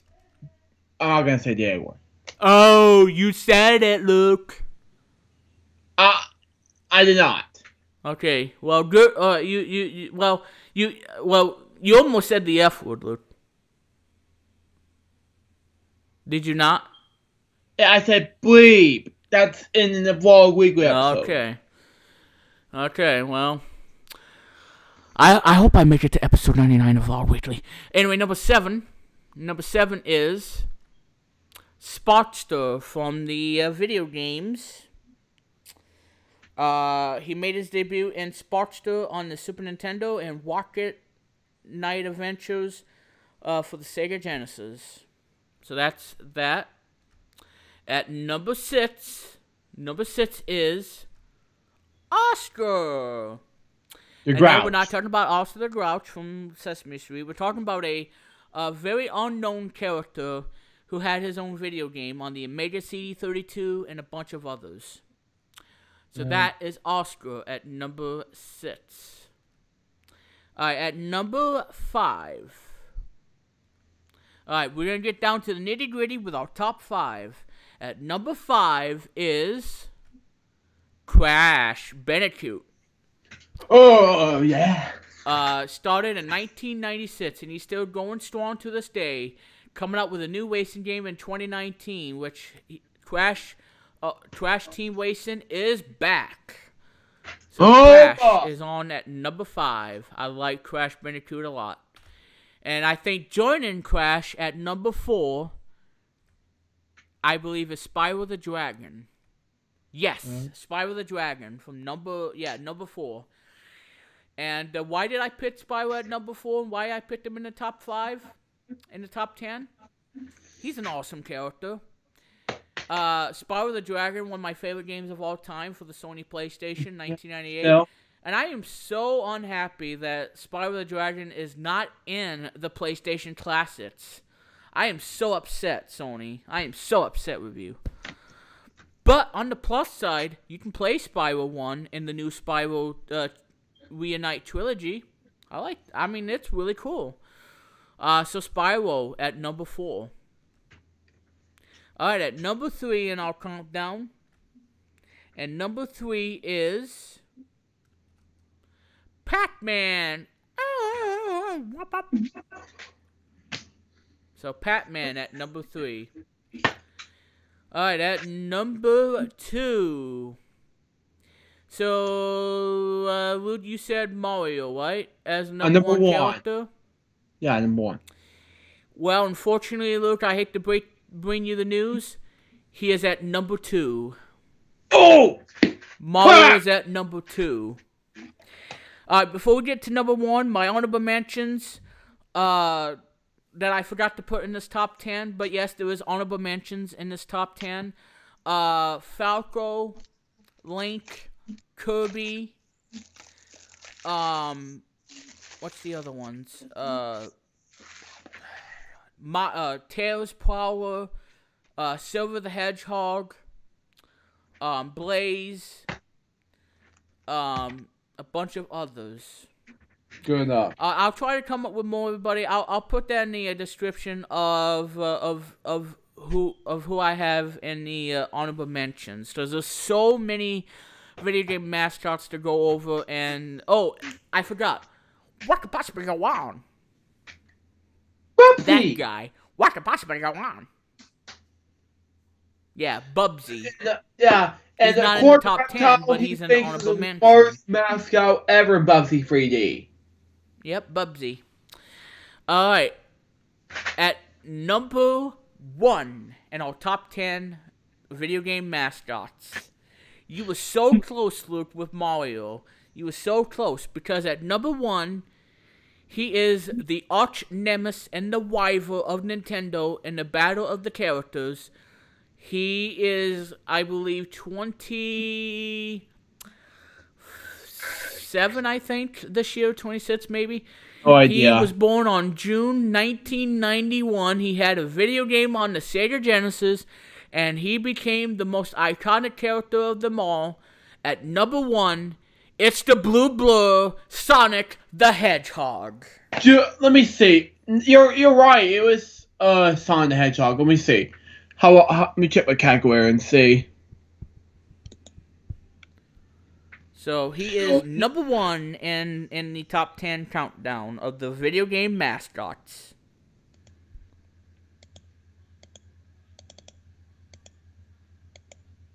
So again, Sonic the Hedgehog, number 1. Good. Minus 2991. And with that, my friends, that is it on this edition of Vlog Weekly here on Branden Plumley Television. I had lots of fun, and so there you guys go. And I had a blast.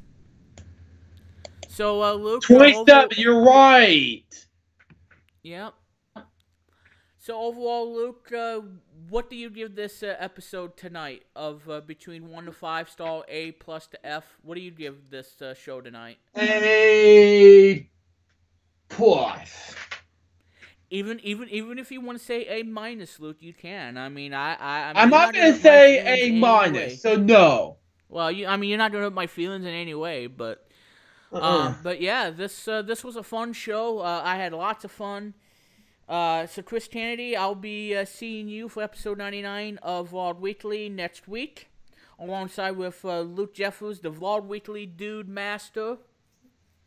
And all I gotta say to you guys is thanks for being part of the show and me inviting you into your home. Hopefully we didn't swear, hopefully we didn't cuss, and but hopefully I'll stick around for Vlog Weekly number 99 if that happens. But thank you guys so much for me being in your homes each and every Friday on Vlog Weekly. 98 shows, and 99 is coming. And when we get done with episode 99, we're gonna take a small break from that, and be back to do Vlog Weekly into the near future ahead. Because not only that, We're One Radio Fridays at 4 is gonna be something that I gotta do very seriously. So I just want to say thank you to everybody who tune into the show each and every Friday. It means a lot to me because it's so creative, and my creative juices tells me that this is a show that I love to do, and I'm going to continue to do it any way, shape, or form that I can possibly can without getting away of my Real One schedule, of course. But I just want to say thank you guys. It means a lot to me. Thank you, Chris, for watching. Thank you, everybody who tuned in to Vlog Weekly each and every Friday. And I just want to say you guys are awesome. And I gotta say, guys, if you like what you see on tonight's show, please hit that subscribe button, hit that bell, and you'll be notified on when this stream or this show will go live, as well as other videos I have down the pipe on YouTube. And I have lots of fun, everybody. This is an amazing show, and I love doing this show, and I really like having you, Luke, for being on and having our special guest. It truly means a lot to me, and why this show keeps on going. Without you guys, Vlog Weekly would not be here. If it wasn't for you guys, this show would not be here. For you, Luke, the show wouldn't be here. For anybody who supports my YouTube channel for the past 8 years, I want to say thank you. Bominos, whatever. I want to say thank you so much. This really means a lot to me. And for the creativity, because Billy does not have that creativity, and he's been absent from the show since '93. And for him to not interrupt us, because he still has that issue, I still enjoy this show. I put my heart, my soul goes to this show, and I do it for you guys, and I do it for you, Luke, and for everybody, because I make this show fun and possible each and every Friday. That's how serious I am, guys. I am so serious about this. It means a lot to me. It means a lot to you, the viewers, my subscribers, to everybody who enjoys the show. And if you enjoy the show, continue to support the show. Hit that subscribe button. Continue to watch my show, because this is a show that's groundbreaking in a whole new way, and that is Vlog Weekly. Agreed. Again, we're going to have Chris Kennedy. He's going to be joining us for episode 99. Me, Luke, and Chris are going to be on for this one heck of a show. I cannot wait to do episode 99. It's going to be fun, fun, fun. So, until again, guys, I am Weemits Plum. Be kind to one another on this Friday night. And I just want to say thank you guys so much for tuning in. And now, ladies and gentlemen, I know Luke wants to get off his gums. Luke, go ahead and let's close up shop for episode 98 of Vlog Weekly. G.O. Go! The first thing is, you're welcome. The second thing is, bonus trips. We haven't shown you the Blu-ray, the previous things that was been showing you unboxing video. The previous videos. If you haven't saw my unboxing video previously, you know on what I saw previously. Firstly, I already showed you this on Vlog number 98 already. Yep, the soundtrack. But then I was going to show you this, but Branden was going to take me off to have you topics. But there you go. Front, the side, and the back end features. Nostalgia has never felt more foundational. That's a good movie. Next, we got Elmo's World, Elmo Explorers. It's the Kick Me Elmo! No, just kidding. Come on! Go ahead. Nope, I'll shut up. Go ahead. Side, in the back, and it features learn about paint, skin, books, cookie, camouflage, seasons, homes, recycling, siblings, habitats, instruments, colors, and Father's Day. And the bonus features includes 2 episodes in the First Century Hotel and 3 Classes Animals World episodes like music, pets, and drawing.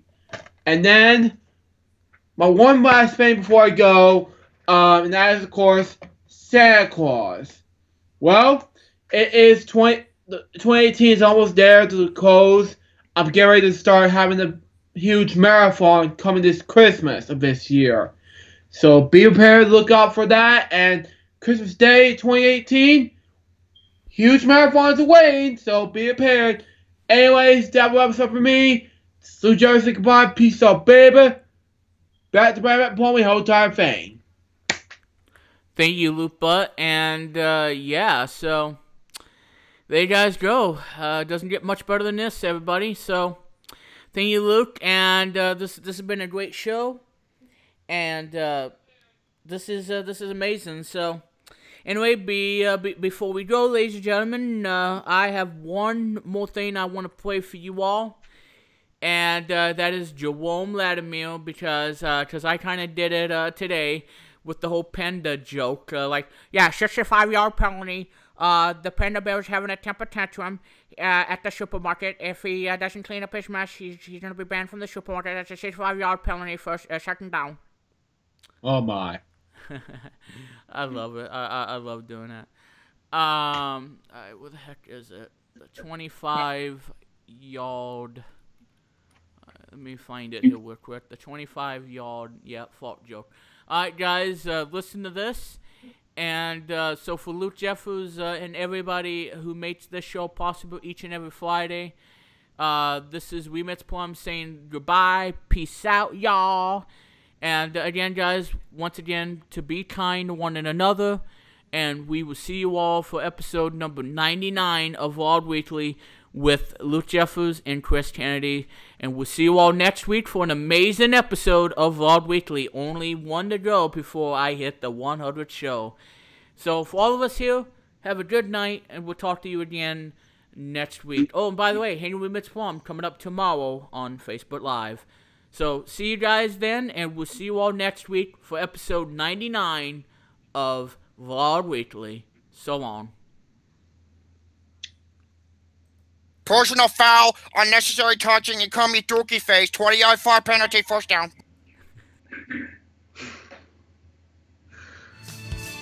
Oh.